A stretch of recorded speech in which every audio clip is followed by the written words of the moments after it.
అధ్యక్షులకు శ్రోతలందరికీ నమస్కారం.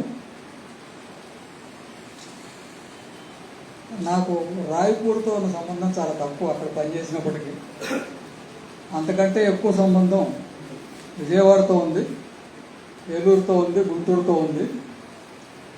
విజయవాడలో సిపిఎంఎల్ పీపుల్స్ వారిని ప్రారంభించిన వాడిగా చెప్పుకోవాల్సింది. ఆర్ఎస్ ప్రారంభించాం, గుంటూరులో ఆర్ఎస్ ప్రారంభించాం. అంతకు చాలా మించి నాకు కారంచేడుతో చాలా సన్నిహిత ఆయన సంబంధం, అనుబంధం ఉన్నది. కారంచేడుతోనే కాదు, మొత్తంగా ఈ కుల వ్యతిరేక పోరాటంతో నాకు సంబంధం. ఆ సంబంధంలో ముఖ్యంగా కారంచేడు దగ్గుపాటి చెంచురామయ్య హత్య కేసులో నేను మొదటి ముద్దాయి. ఆ కేసు 24 సంవత్సరాల పాటు నడిచింది. ఏ రోజున శిక్ష పడుతుందా అనే పరిస్థితుల్లోనే ఆ కేసులో మేము 24 సంవత్సరాలు గడిపాం. అందులో కొంత ముఖ్యమైన కాలం నాకు సంవత్సరాలు ఇప్పుడు గుర్తులేవు. శివశంకర్ అనే ఒక జడ్జి ఒంగోలు జడ్జిగా వచ్చాడు. ఈ జడ్జి రావడానికన్నా ముందు ఆ కేసు కొన్నాళ్ళ పాటు ఆగింది. ఎందుకు ఆగిందంటే ఏపీసీఎల్సీ లాయర్లు హైకోర్టులో ఒక రిట్ వేస్తే ఆ రిట్ కింద ఈ కేసు డైరీ మొత్తాన్ని హైకోర్టు పిలిపించుకుంది. కేసు డైరీ లేకపోవడంతో కేసు కొన్నాళ్ళ పాటు ఇక్కడ ఆగిపోయింది. ఈ శివశంకర్ అనే జడ్జి వచ్చి ఆ మొత్తాన్ని తవ్వి తీసి ఆ రికార్డు మొత్తాన్ని వెనక్కి తెప్పించి కేసు ట్రయల్ స్టార్ట్ చేశారు. ఈ శివశంకర్ అనే జడ్జి పక్కా ఆర్ఎస్ఎస్ జడ్జి. సో ఇతను ఎప్పుడైతే కేసు బయటికి తీశాడో ఇది చాలా సీరియస్ సమస్య అయిపోయింది. ఆ జడ్జి వాతావరణం అంతా చూస్తుంటే ఖచ్చితంగా శిక్ష వేస్తాడనేది ముందే అర్థమైపోతాడు. అసలు ట్రయల్ స్టార్టింగే ఆ వాతావరణం చాలా పుట్టినట్టుగా కనపడుతుంది.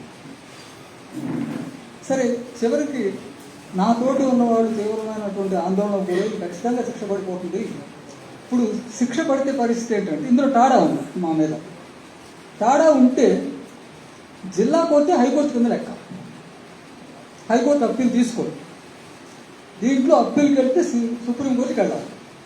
ఒకటి సమస్య. రెండో సమస్య ఏంటంటే టాడా ఉన్నప్పుడు సాక్ష్యాలతో పని లేదు.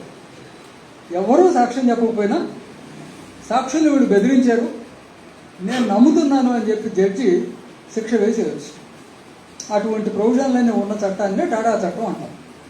అందుకని ఈ టాడా చట్టాన్ని ఎట్లయినా వదిలించుకోకపోతే మనం ఖచ్చితంగా వెళ్ళిపోతాం. ఇప్పుడు మనం ఏదో పని చేసుకొని బతుకుతున్నాం పనివాడు అని నా మీద విపరీతమైన నా సహచరుల నుంచి వచ్చిన ఒత్తిడి. మొత్తానికి ఆ టాడాని డిలీట్ చేస్తూ ఒక జీవో తెప్పించాం. అయితే ఈ జీవోని మేము కోర్టులో ప్రవేశపెడితే జడ్జి ఓపెన్గా కామెంట్ చేశారు, ఎవరండి వైఎస్ఆర్ అని. అట్లా కామెంట్ చేయడానికి కారణం ఏంటంటే గవర్నమెంట్ కోర్టుకు డైరెక్ట్గా ఆర్డర్ ఇవ్వలేదు. మరి ఎట్లా ఇవ్వగలదు అంటే పీపీ ద్వారా ఇటువంటి జీవో గవర్నమెంట్ ఇష్యూ చేసింది కనుక టాడాని డిలీట్ చేయండి అని చెప్పి కోర్టులో పిటిషన్ వేయాలి. ఆ పిటిషన్ని పరిశీలించి కోర్టు నిర్ణయం చేయాలి. అందుకని చెప్పి జడ్జి కామెంట్ చేసి ఏం చేశారంటే దాని మీద పీపీ ఆ పిటిషన్ వేస్తే కూడా దీని మీద నేను నిర్ణయం ఇప్పుడు చెప్పను, చివరికి ట్రయల్లో చెప్తాను అని చెప్పి జడ్జి ఆర్డర్ ఇచ్చాడు. అంటే అర్థమేంటి? టాడాలని విచారణ జరుపుతాను. సరే, విచారణ మొదలైంది. సాక్షులు వచ్చారు, చెప్పారు. 5గురు వచ్చారు, ఇట్లా మా మీద పడ్డారు, ఇట్లా చేశారు, ఇట్లా చేశారు, ఇట్లా చేశారు, హత్య చేశారు, పోయారు. అంతా అయిన తర్వాత మరి వీళ్ళని ఎప్పుడన్నా మీరు చూసారా అని అడిగితే మా ఊళ్ళో ఎప్పుడు చూడలేదు అన్న. సాక్ష్యాలు ఏం లేవు. అప్పుడు మిగిలింది ఏంటంటే మాలోనే మా 5గురు ముద్దాయిల్లో ఒక ముద్దాయి ఉన్నాడు, లక్ష్మణరావు అని.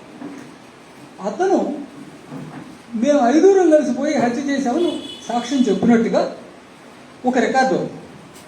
ఆ సాక్ష్యం ఎక్కడ చెప్పాడు? ఈ కోర్టులో చెప్పాల. ఆ సాక్ష్యం నూజివీడు ఎంఆర్ఓ ముందు చెప్పాడని చెప్పి రికార్డు. ఆ రికార్డుని చెప్పి అది కారణంగా శిక్ష వేయడానికి జడ్జి రెడీ అయిపోయాడు. అప్పుడు మా లాయరు చంద్రశేఖర్, మీకు అందరికీ బాగా తెలిసిన పేరే, చుండూరు కేసులో దళితుల తరపున వాదించి అక్కడ భూస్వాములందరికీ పేరున శిక్ష పడేటట్టుగా చేసిన వాడిని చంద్రశేఖర్. చాలా పక్కాగా కేసుని తయారు చేశాడు, వాదించాడు, వాడు మొత్తాన్ని శిక్షలు పడ్డాయి. అంతేకాదు చంద్రశేఖర్ బ్రతికున్నంతకాలం వాడు జైలు నుంచి బయటకు రాలేకపోయాడు. చంద్రశేఖర్ చనిపోయిన తర్వాతనే వాడు జైలు నుంచి బయటకు వచ్చాడు. ఆ చంద్రశేఖర్ మాకు మళ్ళీ ఇక్కడ కారంచేడు కేసులో ఒంగోలులో అడ్వకేట్. అప్పుడు చంద్రశేఖరు ఈ సాక్ష్యం చెల్లదు, అసలు ఎంఆర్ఓని విచారించడానికే వీల్లేదు అని ఒక పిటిషన్ వేశాడు. ఎందుకు చెల్లదు అని అంటే, ఇప్పుడు నేను చంద్రబాబు నాయుడు గారు ఇద్దరం కలిసిపోయి ఎవరినో కొట్టొచ్చాం అని అంటే జరుగుతుందా? చెల్లదు. ఎప్పుడు జరుగుతుంది? ఎందుకు చెల్లదు అని అంటే, చంద్రబాబు నాయుడు గారు పెద్ద అయిన లేదు కాదు ఇక్కడ సమస్య, నేను కూడా ముద్దాయిని కదా. ముద్దాయి చెప్పే సాక్ష్యం ఎట్లా జరుగుతుంది? కానీ అటువంటి సాక్ష్యం కోర్టులో చెల్లాలంటే ఆ ముద్దాయి మీద కూడా విచారణ జరగాలి ఫస్ట్. ఆ ముద్దాయిని అప్పుడు కోర్టు అడుగుతుంది, మరి మీరందరూ పోయి చేసి వచ్చామని చెప్తున్నారు కదా, ఇక్కడ చెప్పాలి సాక్ష్యం, ఎక్కడో చెప్తే కుదరదు, కోర్టులో చెప్పాలి. మీరందరూ పోయి చేసి వచ్చామని చెప్తున్నారు కదా, మరి దీనివల్ల ఈ మీద కూడా శిక్ష పడే అవకాశం ఉన్నది, అది తెలుసా నీకు అని అంటే, ఈ ముద్దాయి నాకు తెలుసు, నా మీద కూడా శిక్ష పడ్డా పర్వాలేదు, న్యాయం కోసం ధర్మం కోసం నేను కోర్టులో నిజం చెబుతున్నానని చెప్పాలి. అప్పుడు మాత్రమే ఆ సాక్ష్యానికి ఎంతో కొంత విలువ ఉంటుంది. అట్లా కాకుండా కోర్టులో ఏంటంటే మూడో మనుషులు చెప్పే సాక్ష్యానికి విలువ ఉంటుంది, కానీ ముద్దాయి చెప్పే సాక్ష్యానికి విలువ ఉంటుంది. ఇప్పుడు ఈ లక్ష్మణరావు అనబడే వ్యక్తి అసలు ఈ కోర్టుకి ఎప్పుడు రాలా. ఈ కోర్టులో అసలు ఒక్క రోజును కూడా ముఖం చూపించలా. ఈ 20 ఏళ్ల కాలంలో, అప్పటికి 20 ఏళ్ళు 24 ఏళ్ళు చూపించలా. మరి అసలు ఈ మనిషివాడు ఉన్నాడా నిజంగా, వాడి సాక్ష్యాన్ని నువ్వెట్లా తీసుకుంటావు అని మన చంద్రశేఖర్ అడ్వకేట్ పిటిషన్ వేశాడు. పిటిషన్ వేస్తే ఈ జడ్జికి చంద్రశేఖర్కి హోరాహోరీ వాదన జరుగుతాను.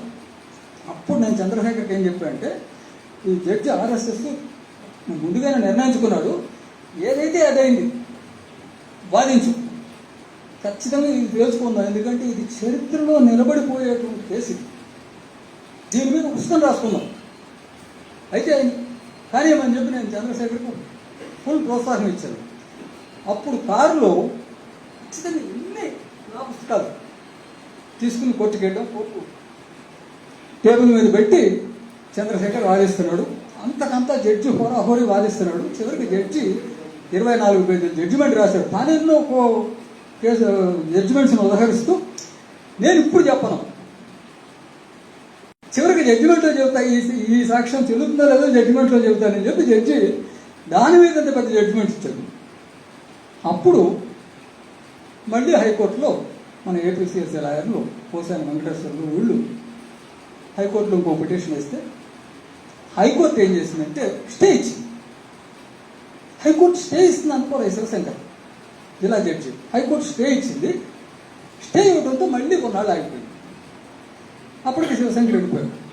ఇంకొక ఆయన ఎవరో జడ్జి వచ్చాడు. అప్పుడు ఈ ఎంఆర్ఓ సాక్ష్యాన్ని రికార్డ్ చేయాలా లేదా అంటే చేయమని, చెయ్యండి, అది పనికొస్తుందో లేదో జడ్జిమెంట్లో నిర్ణయించుకోండి అని. సరే ఎంఆర్ఓ వచ్చాడు, వేరే జడ్జి. ఆ ఎంఆర్ఓ వచ్చి ఎంఆర్ఓ సాక్ష్యాన్ని విచారించడానికి సరిగ్గా 2 రోజుల ముందు చంద్రశేఖర్ చనిపోయాడు. మాకు పెద్ద గొడ్డలు పెట్టు, చంద్రశేఖర్ చనిపోయాడు, ఏం చేయాలి? అప్పుడు చీరాలలో లోకల్ అడ్వకేట్ ఉన్నాడు సుబ్రహ్మణ్యం గారు. ఆయన కూడా తక్కువ ఆయన కాదు, ఆయన మాకు చేసిన సేవ కూడా ఇంతంత సేవ కాదు. నేను ఒంగోలు జైల్లో ఉంటే ఆయనే నా దగ్గరికి వచ్చి నేను ఫలానాన్ని పరిచయం చేసుకుని మీరు చేసిన ఒక వకాలత ఇవ్వండి నేను చేస్తాను అని చెప్పి జైల్లో నా దగ్గర సంతకం తీసుకుని వెళ్ళి మా కోసం చాలా చేశాడు. ఆయన ప్రస్తుతం దురదృష్టవశాత్తు ఆయన కూడా లేడు, చనిపోయాడు. ఆయన ఎంఆర్ఓని పట్టుకుని పీకి క్రాస్ ఎగ్జామినేషన్ చేశాడు. నువ్వెవరివి అంటే నేను ఎగ్జిక్యూటివ్ మేజిస్ట్రేట్ అని చెప్పాను. మీ ఊళ్ళో జ్యుడిషియల్ మేజిస్ట్రేట్ ఉన్నాడా లేదా? నూజివీడులో ఉన్నాడు. మరి జ్యుడిషియల్ మేజిస్ట్రేట్ ఉండగా నువ్వు ఎగ్జిక్యూటివ్ మేజిస్ట్రేట్ నువ్వెందుకు సాక్ష్యం రికార్డ్ చేసావు అని అంటే పోలీసు వాళ్ళు పట్టుకొచ్చారు, చేయమన్నారు, చేశాను అన్నారు. నోట్ దిస్ పాయింట్ ఇవ్వరాను. పోలీసు వాళ్ళు చెప్పారు, నేను చేశాను. సరే, ఈ చేసిన దాన్ని ఏం చేసావు? నువ్వు ఆ రికార్డు చేశానంటున్నావు, చేసావు, ఏం చేసావు? అని అంటే మడిచి బీరోలో పెట్టాను. మరి ఇది టాడా చట్టం ఉన్నది. ఇందులో టాడా చట్టం కింద ఏం చేయాలి అంటే నాకు ఈరోజు ఎందుకు పోలీసు వాళ్ళు చెప్పారు, నేను చేశాను అన్న. పోలీసు వాళ్ళు చెప్పారు, ఏం చేశాడు, నోట్ దిస్ పాయింట్ అనుకుని ఈయన అట్లా ఒక్కొక్క పాయింట్ని పట్టుకుని వాడు నాకు మాట పదే నాకేం తెలియదని చెప్పాల్సిన పరిస్థితిలోకి ఆ ఎంఆర్ఓ అని నెట్టాడు. చివరికి అసలు ఈ లక్ష్మణరావు అనబడే వ్యక్తి అసలు లేడు, ఈ భూమి మీదే లేడు, ఇంతవరకు ఎప్పుడూ ఈ కోర్టులోకి తీసుకురాలేదు. ఎందుకంటే పెద్ద కేసే ఉన్నది, ఈ కోర్టులోకి ఎప్పుడూ తీసుకురాలేదు, పోలీసు వాళ్ళు సృష్టించిన కథ ఇదంతా, అందుకని ఈ సాక్ష్యం చెల్లదని నేను ఆర్గ్యుమెంట్ చేస్తే చివరికి ఆ జడ్జిమెంట్ ఇవ్వబోతూ మా టక్కన మళ్ళీ ఆగిపోయింది కేసు. ఇప్పుడు ఎందుకు ఆగిపోయిందంటే జడ్జి గారి ఇంట్లోనే మాత్రం జరిగింది. అసలు ఈ కేసు ఎన్ని మెలికలు జరిగిందంటే జడ్జి గారి ఇంట్లో వరండాలో ఆ సెక్యూరిటీ గార్డ్ని ఎవరో దొంగలో ఎవరో వచ్చి రాడ్డు తీసుకుని కూడా చంపేశారు. దానికి జడ్జి గారే ఐ విట్నెస్. దాంతో జడ్జి గారిని రాత్రి ట్రాన్స్ఫర్ చేశారు. ఆ కేసు మళ్ళీ ఆగిపోయింది. అప్పుడు మళ్ళీ ఇంకొక జడ్జి వచ్చి ఈయన ఎట్లుంటాడో, ఈయన పరిస్థితి ఉంటాడో మాకు తెలియదు. సరే, మొత్తానికి ఆయన వచ్చారు, రికార్డులో ఎక్కడా ఏమీ లేదు, ఆయన కేసు కొట్టేశారు. ఇది ఆ కారంచేడు కేసు చరిత్ర.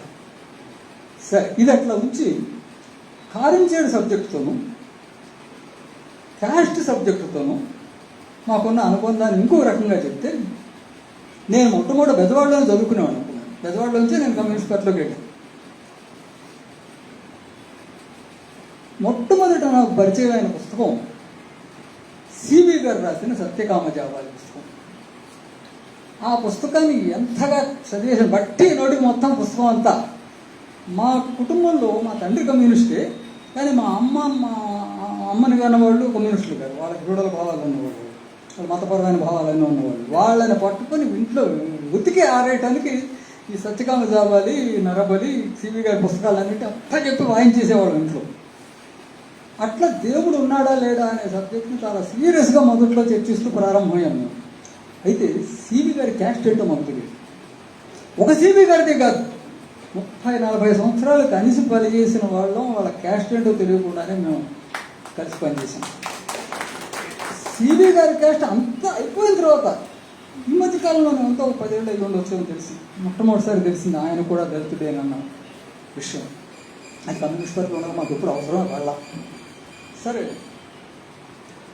ఆ తర్వాత సివి గారి పుస్తకాలు చదివిన మొదట్లో అట్లాగే స్టార్ట్ అయినప్పటికీ మేము కమ్యూనిస్ట్ పార్టీలో సీరియస్ వర్క్లోకి వెళ్ళిన తర్వాత ఈ చర్చ పక్కన పెట్టేసాం. ఎందుకంటే దేవుడు ఉన్నాడా లేదా అనే చర్చతో సరిపోదు.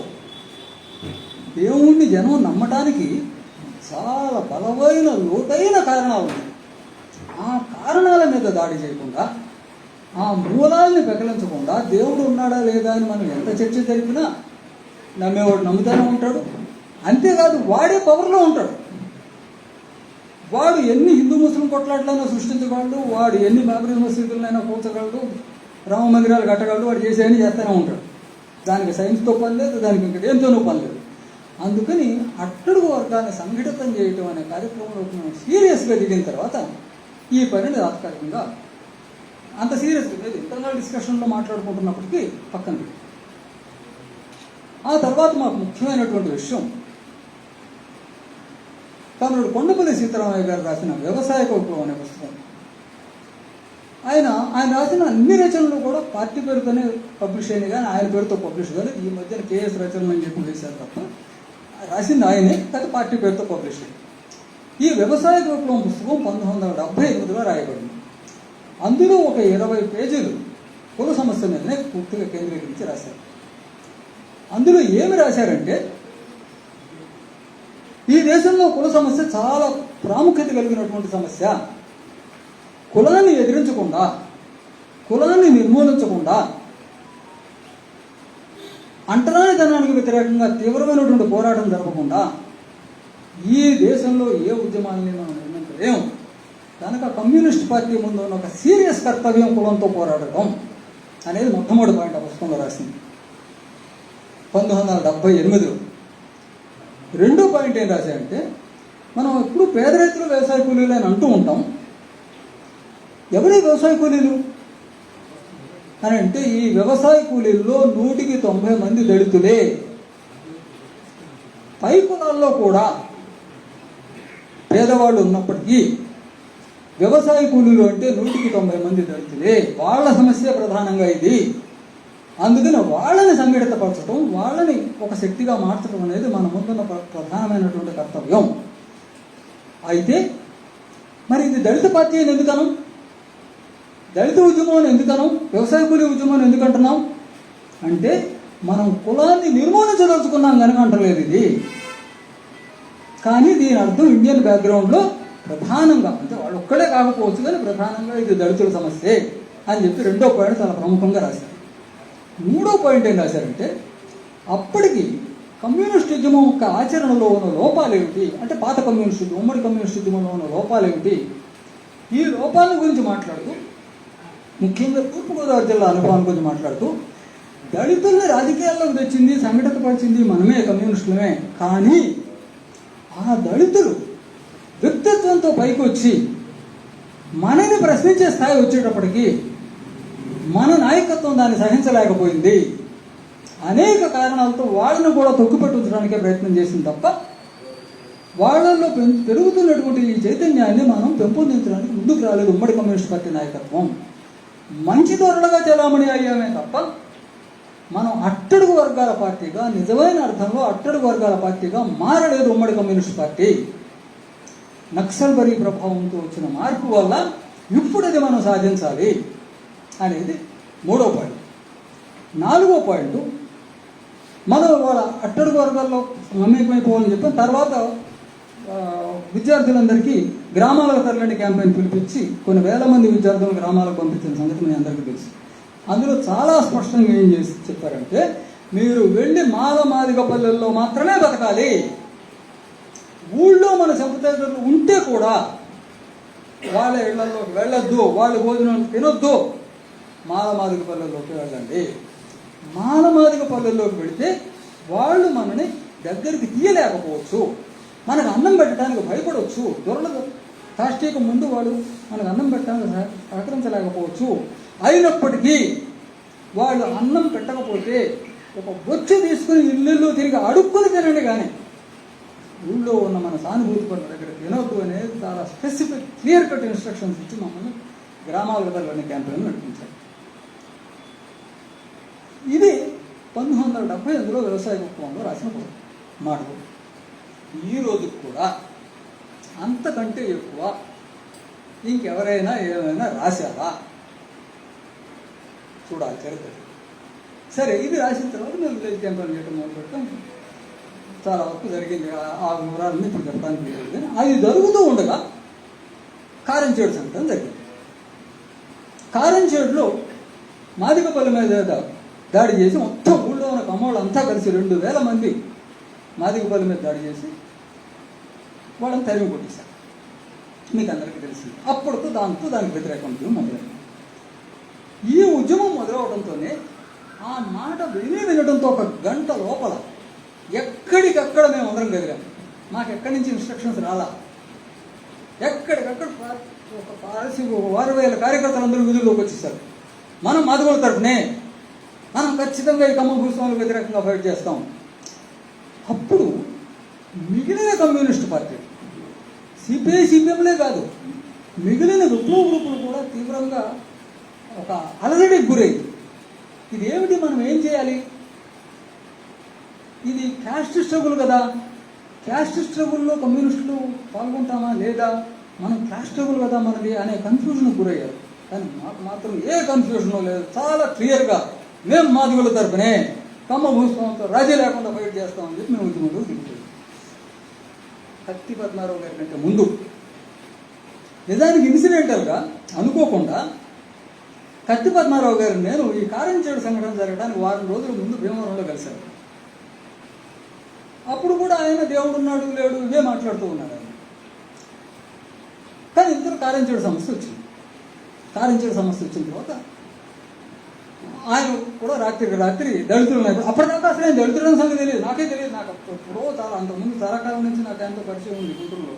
కానీ మనకి క్యాస్ట్ సమస్య ఎప్పుడు రాలేదో తెలియదు. ఆయన ఇంతసేపు దేవుడు లేడంటాం, సంస్కృత శ్లోకాలు, ఆయన సంస్కృత లెక్చర్ కనుక సంస్కృత శ్లోకాలు మాట్లాడటం మాత్రమే తెలుసు మాకు. సరే, ఈ ఉద్యమం వచ్చింది. వచ్చిన తర్వాత ఒక సంవత్సరం పాటు మేము అదే పనిలో ఉన్నాం, రాత్రి పగలం. ఒక సంవత్సరం జరిగిన తర్వాత నేను అప్పటి పీపుల్స్ వార్ పార్టీలో ఒక డాక్యుమెంట్ రాసి ప్రవేశపెట్టాను. క్యాస్ట్ సమస్య ఏంటి, సర్కార్ జిల్లాలో ఇది ఏ రూపంలో వస్తున్నది అనేది. దాంట్లో నేను రాసిన పాయింట్ ఏంటంటే, దళితుల ఆత్మాభిమానం కోసం జరిగే పోరాటం అనేది వర్గ పోరాటంలో ఒక రూపం. సర్కార్ జిల్లాల్లో బహుశా ఇదే ప్రధాన రూపం అయితే కూడా కావచ్చు. మేము సర్కార్ జిల్లాలు అంటే మళ్ళీ సర్కార్ జిల్లాలో రెండు ప్రాంతాలు ఉంటాయి, మెట్ట ప్రాంతం, మాగాణి ప్రాంతం. నేను మాగాణి ప్రాంతాన్ని సర్కార్ జిల్లా అంటున్నా ప్రస్తుతానికి. కాలువ కింద ప్రాంతం, కాలువ నుంచి సముద్ర తీరం దాకా ఉన్న ప్రాంతం. ఈ ప్రాంతంలో భూ పోరాటాలు తేవాలని, కనీసం కూలీ రేట్ల పోరాటం తేవాలని మేము చాలా సీరియస్గా ప్రయత్నం చేశాం. మా ప్రయత్నం లోపం ఏమి లేదు, కానీ తేలేకపోయాము. అటువంటిది ఈ కారించేడు సంఘటన జరగగానే ఏ ఊరు వెళ్ళినా ఇదే చర్చ. ఊళ్ళు కదిలిపోయినాయి, స్పాంటేనియస్గా కదిలిపోయినాయి. కనుక మనం దీనికి నాయకత్వం వహించడానికి ఐడియాలజికల్గాను ఆర్గనైజేషన్గాను కూడా సిద్ధం కావాలి. సిద్ధమై ఈ రూపంలోనే ఇక్కడ ముందుకు వస్తుంది కనుక వస్తున్న దాన్ని మనం అందుకోవాలి అని చెప్పి నేను ఒక డాక్యుమెంట్ రాసి ప్రవేశపెట్టాను. ఆ రోజున దాన్ని అంగీకరించడం, నన్ను కోప్పడ్డారు కూడా. ఇది ఎప్పుడు అని అంటే, ఆయన తెలంగాణలో ఎం వీరయ్య గారు, మా ఎం అంటే ఉంది, ఆ వీరయ్య గారు ఇంకా బయటికి రాలా. అంతకంటే చాలా ముందు మాట్లాడాం. కారంచేడు సంఘటన జరిగిన వెంటనే అందులో దిగి ఒక సంవత్సరం జరగగానే సాతోడు గారు మారోజు గారు. సరే, ఇది జరిగిన తర్వాత ఈ దళితుల చైతన్యాన్ని సంఘటితం చేసుకోవడం కోసం, ఓన్ చేసుకోవడం కోసం దగ్గుబాటి చంద్రరామయ్యని కథం చేయాలని పీపుల్స్ వార్ పార్టీ నిర్ణయించింది. ఒక దళం వెళ్ళింది, కథం చేసింది, వచ్చింది.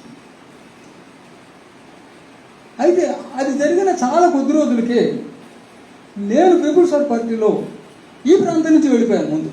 ఆ తర్వాత ఇంకా 6 ఏళ్ళు పనిచేశాను, కానీ ఈ ప్రాంతం నుంచి వెళ్ళిపోయి అడవిలో పనిచేయడం మొదలుపెట్టాను. దాంతో దీంతో నాకు కనెక్షన్ పోయింది. ఆ తర్వాత పీపుల్స్ వార్ పార్టీ నుంచి రాజీనామా చేసి బయటకు వచ్చాను.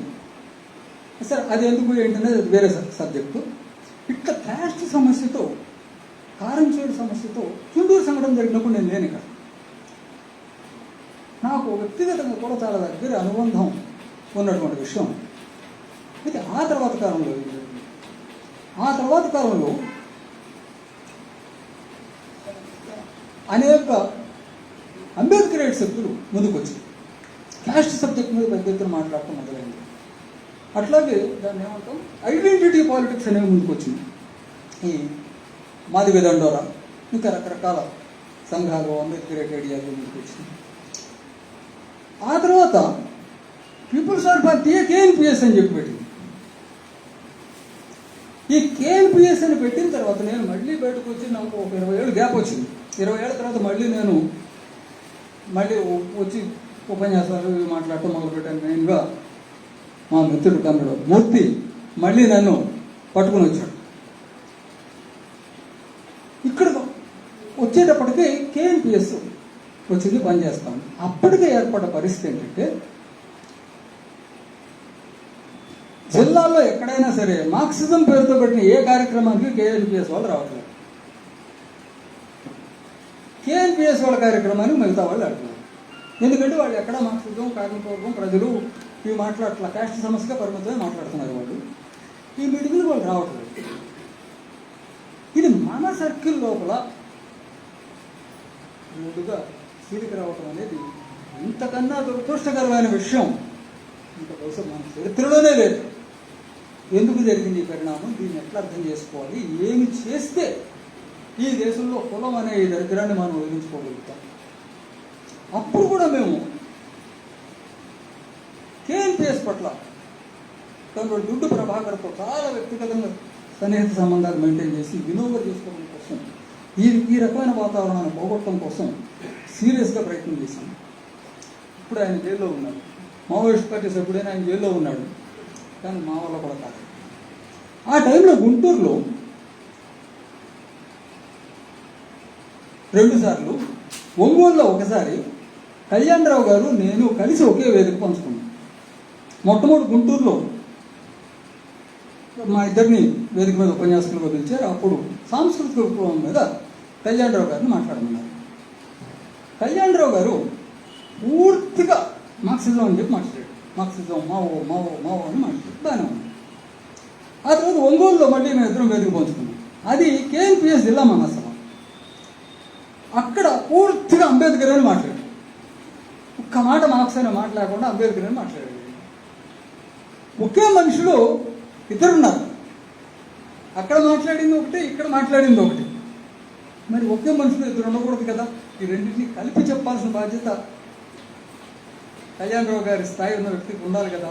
ఏమిటి అసలు ఈ సమస్యకి పరిష్కారం ఏంటి, మార్క్సిజం ఏం చెప్తాంది, అంబేద్కర్ ఏం చెప్పాడు, మరి మనం ఏం చేయాలి దీన్ని అని ఈ రెండు విన్న తర్వాత నేను ఆశ్చర్యపోయి మళ్ళీ గుంటూరు కామ్రేడ్స్తో మీరు ఇంకొకసారి కళ్యాణరావు గారిని పిలవండి అని అంటే, ఆయన ఇట్లాగా మాట్లాడతాడు కదా, ఆయన ఎప్పుడు ఇట్లాగా మాట్లాడతాడు, మాకు తెలుసు, మీరే ఇప్పుడు వచ్చి ఆయన పిలవండి అంటున్నట్టు పిలిచామంటే అయితే ఎందుకు పిలవండి అని మళ్ళీ ఇంకొకసారి పిలిచి మళ్ళీ సాంస్కృతిక విప్లవం మీద మాట్లాడమంటూ ఆయన వచ్చిన తర్వాత ఆయన ముందు నేను చాలా స్పష్టంగా మీరు ఇండియన్ కండిషన్స్ అప్లై చేసి మాట్లాడండి, ఆ సాంస్కృతిక విప్లవం ఇండియాలో ఏ రూపంలో జరగాలి అని ఇండియన్ కండిషన్స్కి అప్లై చేసి మాట్లాడండి అని ఆయన చాలా స్పష్టంగా ఒక సూచన ఇచ్చారు. అయినా కూడా ఆయన పద్ధతిలోనే మాట్లాడాడు తప్ప ఈ కులానికి ఆ సాంస్కృతిక విప్లవానికి ఏమైనా సంబంధం ఉందా లేదా అనేది ఎక్కడ ఒక మాట కలపకుండా మాట్లాడాడు. అంతేకాదు అసలు ఆయన మాట్లాడిన దాన్ని మార్క్సిజం అని అంగీకరించగలమా అనేది కూడా పెద్ద సమస్య. సాంస్కృతిక విప్లవం అంటే ఆయన మాట్లాడింది ఏంటంటే, ఆయన సైన్స్ను పూర్తిగా అపహాస్యం చేస్తూ 2 గంటల ఉపన్యాసం చెప్పాడు. ఆయన దాని సారాంశం అంతా సైన్స్ని అపహాస్యం చెప్పాడు. ఇదే మార్క్సిజం. ఇదేమిటి అంటే, మాతో చాలా సందర్భాల్లో కొనుగోలు సత్యనారాయణ గారు ఒక మాట అనేవారు. ఇవాళ కమ్యూనిస్ట్ పార్టీ అంటే ఎంఎల్ పార్టీని చీలికలైపోయిన తర్వాత అందరం మార్క్సిజమే మాట్లాడుతున్నాం, కానీ మార్క్సిజం అంటే నలుగురు గుడ్డివాళ్ళ కథలాగా మారింది. నలుగురు గుడ్డివాళ్ళు కలిసి ఏనుగుని వర్ణించడం మొదలుపెట్టారంట. ఒక ఆయన తోక పట్టుకుని తాడులాగా ఉంటుంది ఏనుగంటే అన్న అంట, ఒక ఆయన చెవులు పట్టుకుని చాటల్లాగా ఉంటాయి ఏనుగంటే అన్న అంట, ఒక ఆయన కాళ్ళు పట్టుకుని స్తంభంలాగా ఉంటుంది అన్న అంట. ఏది నిజం కాదు, ఏనుగంటే ఇంకో రకంగా ఉంది. అట్లాగే మార్క్సిజాన్ని ఎవరికి ఇష్టమైన దాన్ని వాళ్ళం ఎక్కువగా నొక్కి చెప్తూ ఉన్నాం. మార్క్సిజాన్ని సమగ్రంగా అర్థం చేసుకోవడం లోపం జరుగుతూ ఉంది అనేది ఆయనే చాలాసార్లు అన్నాడు. అట్లా మరి ఆ సాంస్కృతిక విప్లవం గురించి ఆయన మాట్లాడింది నేను మాట్లాడితే అసలు అట్లా మాట్లాడినాను ఇంకో రకంగా జరిగింది. కనుక అసలు ఏమిటి ఈ కుల సమస్య ఏమిటి? ఇప్పుడు అంబేద్కర్ ఈ మధ్యకాలంలో చాలా సీరియస్ విమర్శ పెడతా ఉన్నారు. కమ్యూనిస్టులు ఈ దేశంలో కుల సమస్యను పట్టించుకోలేదు అనేది చాలా గౌరవప్రదంగా మాట్లాడిన విమర్శ. అంతటితో ఆగట్లేదు, ఇంకా చాలా మాట్లాడుతున్నారు. ఎక్కడి దాకా వీళ్ళు మాట్లాడారంటే ఎర్ర జెండా కాషాయ జెండా 2 ఒకటేనని మాట్లాడేవారు చాలా మంది తయారయ్యారు. అసలు ఈ దేశంలో కమ్యూనిస్ట్ పార్టీ పెట్టిందే కులాన్ని కాపాడటం కోసం తమ్మారెడ్డిలో పెట్టారని చెప్పి మాట్లాడటం మొదలు పెట్టారు. మరి ఇది నిజమా? దీన్ని ఎట్లా అర్థం చేసుకోవాలి? దీనికి సమాధానం చెప్పేవాడే లేదు. సమాధానం చెప్పాలంటే భయపడే పరిస్థితి వచ్చింది. సమాధానం చెబితే ఎక్కడ దళిత వ్యతిరేకమైన ముద్రాస్తారు అనే పరిస్థితి వచ్చింది. మరి కారంచేడు నుంచి మనం నేర్చుకోవాల్సింది ఇదేనా? 24 సంవత్సరాల పాటు మేము ఉరితాడు మెడలో వేసుకుని బ్రతికింది ఇందుకేనా? దీనికి సమాధానం చెప్పాల్సిన అవసరం ఉందా? లేకపోతే నిజంగానే కమ్యూనిస్ట్ పార్టీ అట్టడుగు వర్గాలు ఇంత ద్రోహం చేసిందని నమ్మన్నా మనం? కమ్యూనిస్టులు ఎవరికీ భయపడరు. మరి ఇక్కడ ఈ వాదనలు చూసి భయపడాల్సిన అవసరం ఉందా మనం? సమాధానం చెప్పకుండా అసలు కమ్యూనిస్ట్ పార్టీ బతికి బట్టకడుతుందా అనేది ఇప్పుడు చాలా సీరియస్ సమస్యలు. ఇక్కడ మన అందరి ముందు ఉన్న ఇది కులాన్ని నిర్మూలించాలి. ఆ విషయంలో ఏమాత్రం రాజీ ఉన్నవాడు ఎవడో కూడా వాడు కమ్యూనిస్ట్ కాడు, అందులో ఏం సమస్య లేదు. ఎటు తిరిగి ఎట్లా దీన్ని చేయాలి అనే దగ్గరే చర్చ తప్ప కులాన్ని నిర్మూలించాలనే విషయంలో మాత్రం ఇక్కడ ఏ కమ్యూనిస్ట్కి, ఎంత చెడ్డ కమ్యూనిస్ట్కి సిపిఐ దగ్గర నుంచి ఎవరైనా కానివ్వండి ఏ విభేదం ఉండటానికి వీల్లేదు. ఎట్లా నిర్మూలిస్తాము? అంబేద్కర్ గారు దాని మీద చాలా సీరియస్ ప్రయత్నం ఆయన జీవితకాలం చేశాడు. ఎక్కడ ఆ విషయంలో మాత్రం రాజీ పడలేదు, రాజీ పడకుండానే చేశాడు. మరి ఆయన అవగాహన ఏంటి, కమ్యూనిస్ట్ పార్టీ అవగాహన ఏంటి? దీనిని స్టడీ చేసే ప్రాసెస్లో నేను ఒక పుస్తకాన్ని చదివాను. ఆ పుస్తకం title the Dalit communist manifesto. ఈ పుస్తకాన్ని రాసింది రామచంద్ర మోరే అనే సిపిఎం నాయకుడు. ఆయన బ్రతికినంతకాలం సిపిఎంలోనే చనిపోయాడు. ఆయన కొడుకు ఇప్పటికే సిపిఎం ఎమ్మెల్యే మహారాష్ట్రలో ఎక్కడి నుంచో. ఆయన పుస్తకం చదివిన తర్వాత నేను వెంటనే పుస్తకాన్ని హైదరాబాద్ నుంచి రాయపూర్ తెప్పించుకున్నాను. తెప్పించుకున్న వెంటనే నేను ఆ పుస్తకాన్ని సగం పైన చదివేసి వెంటనే మా ఫ్రెండ్స్కి అప్పుడు ఫేస్బుక్లో కొంచెం యాక్టివ్గా ఉండేవాడిని. ఈ పుస్తకాన్ని అమ్మ నవల చదివినట్టు చదివించాలని చెప్పారు. ఎందుకు? ఆ పుస్తకంలో అంతా కమ్యూనిస్ట్ను సమర్థిస్తూ ఉందా? లేదు. ఆ పుస్తకంలో కమ్యూనిస్ట్ పార్టీ మీద విమర్శ ఉంది. ఉంటే విమర్శను కూడా వినగలగాలి. వినగలిగిన వాడే కమ్యూనిస్ట్. విని ఓపికగా సమాధానం చెప్పగలిగిన వాడే కమ్యూనిస్టు. అప్పుడు విమర్శను వినలేకపోయిన వాడు కమ్యూనిస్ట్ కాదు. సరే, ఆయన ఎవరు, ఆయన చరిత్ర ఏంటి అంటే, ఆయన స్వగ్రామం మహత్. మీరందరూ వినే ఉంటారు మహత్ చెరువు పోరాటం అనేది. ఈ మహత్ చెరువు పోరాటాన్ని నిజంగా ఆర్గనైజ్ చేసింది రామచంద్ర మోరే గారు. అయితే పుస్తకం అంతా రాసింది రామచంద్ర మోరే గారు కాదు. అందులో ఒక 40 పేజీలే రామచంద్ర మోరే గారు రాశారు. ఇంకొక 150 పేజీలు ఆయన కొడుకు రాశారు. మిగిలిన ఇంకో 200 పేజీల పైన వేరే వాళ్ళు రాశారు. మొత్తాన్ని కలిపి ఆయన పేరు మీద ఆ పుస్తకాన్ని ప్రచురించారు. ఆయన మహతుడు, ఈయన దళితుడు. ఆయన కమ్యూనిస్ట్ పార్టీలో చేరడానికన్నా ముందే ఆ పల్లెటూరులో 3 అంతస్తుల మేడ కట్టాడు. 3 అంతస్తుల మేడ కట్టడం అనేది అక్కడ ఉన్న మనవాదుల్ని పెద్ద ఛాలెంజ్ అయింది.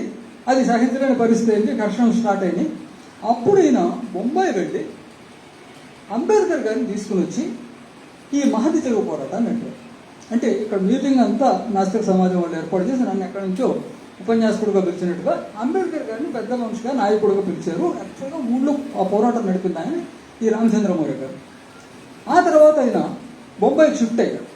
అంబేద్కర్ అనుచరుడిగా బొంబాయికి షిఫ్ట్ అయ్యాడు. అంబేద్కర్ అనుచరుడిగా బొంబాయిలో ఉంటున్న కాలంలో ఈయన కమ్యూనిస్ట్ పార్టీతో పరిచయం ఏర్పడింది. పరిచయం ఎప్పుడు ఈయన కమ్యూనిస్ట్ పార్టీలో అంబేద్కర్కి చెప్పి కమ్యూనిస్ట్ పార్టీలో వచ్చి చేరాడు. అంబేద్కర్కి చెప్పి ఆయన పర్మిషన్తోనే వచ్చి కమ్యూనిస్ట్ పార్టీలో చేరాడు. ఆయన కమ్యూనిస్ట్ పార్టీలో దాదాపు 5 దశాబ్దాల పాటు పనిచేశాడు. బ్రిటిష్ కాలంలోనే 3 సార్లు అజ్ఞాతవాసానికి వెళ్ళాడు. మళ్ళీ బయటకు వచ్చాడు, మళ్ళీ జైలుకి వెళ్తున్నాడు, పనిచేస్తున్నాడు. ట్రేడ్ యూనియన్ ఉద్యమంలో ప్రధానంగా పనిచేశాడు. అప్పట్లో ట్రేడ్ యూనియన్ ఉద్యమంలో దళితులకు వేరే కుండలు పెట్టాలనే ఒక నియమం ఉంటే వీళ్ళందరూ కలిసి ఆ నియమానికి వ్యతిరేకంగా పోట్లాడి ఆ దళితులకు ఆ కుండలను తీసేయించారు.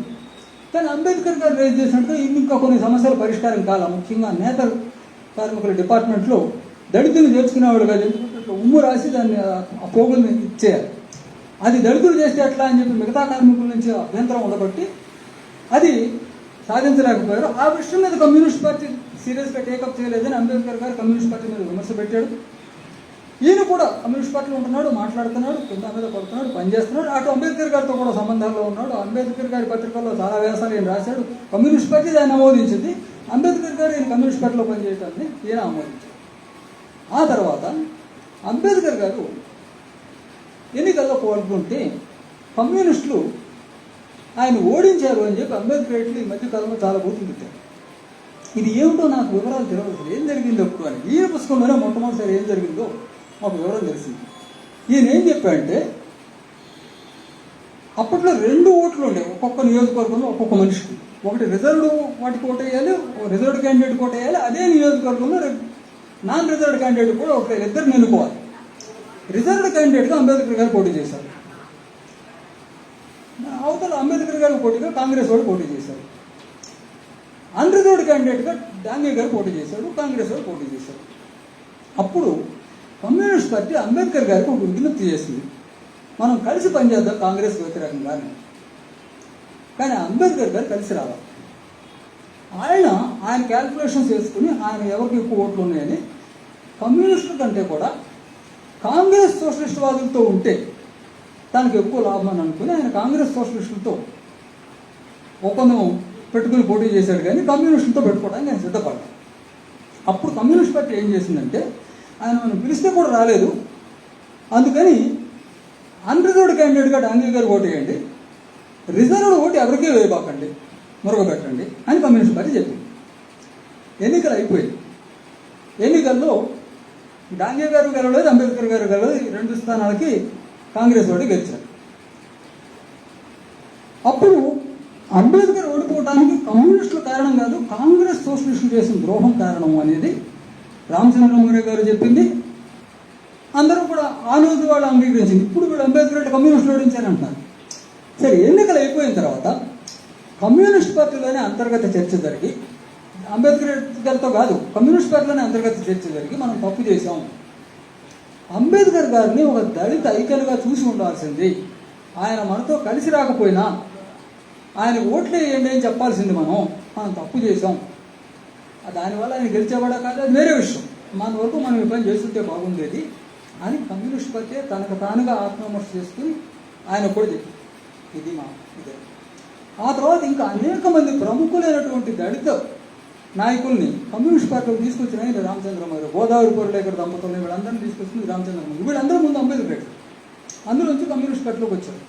అక్కడ ఇంకొక మాట కూడా మాట్లాడాడు. అంబేద్కర్ అనుచరుల్లో కొంతమంది కమ్యూనిస్ట్ పార్టీలోకి వచ్చారు, కొంతమంది కాంగ్రెస్లోకి వెళ్ళారు.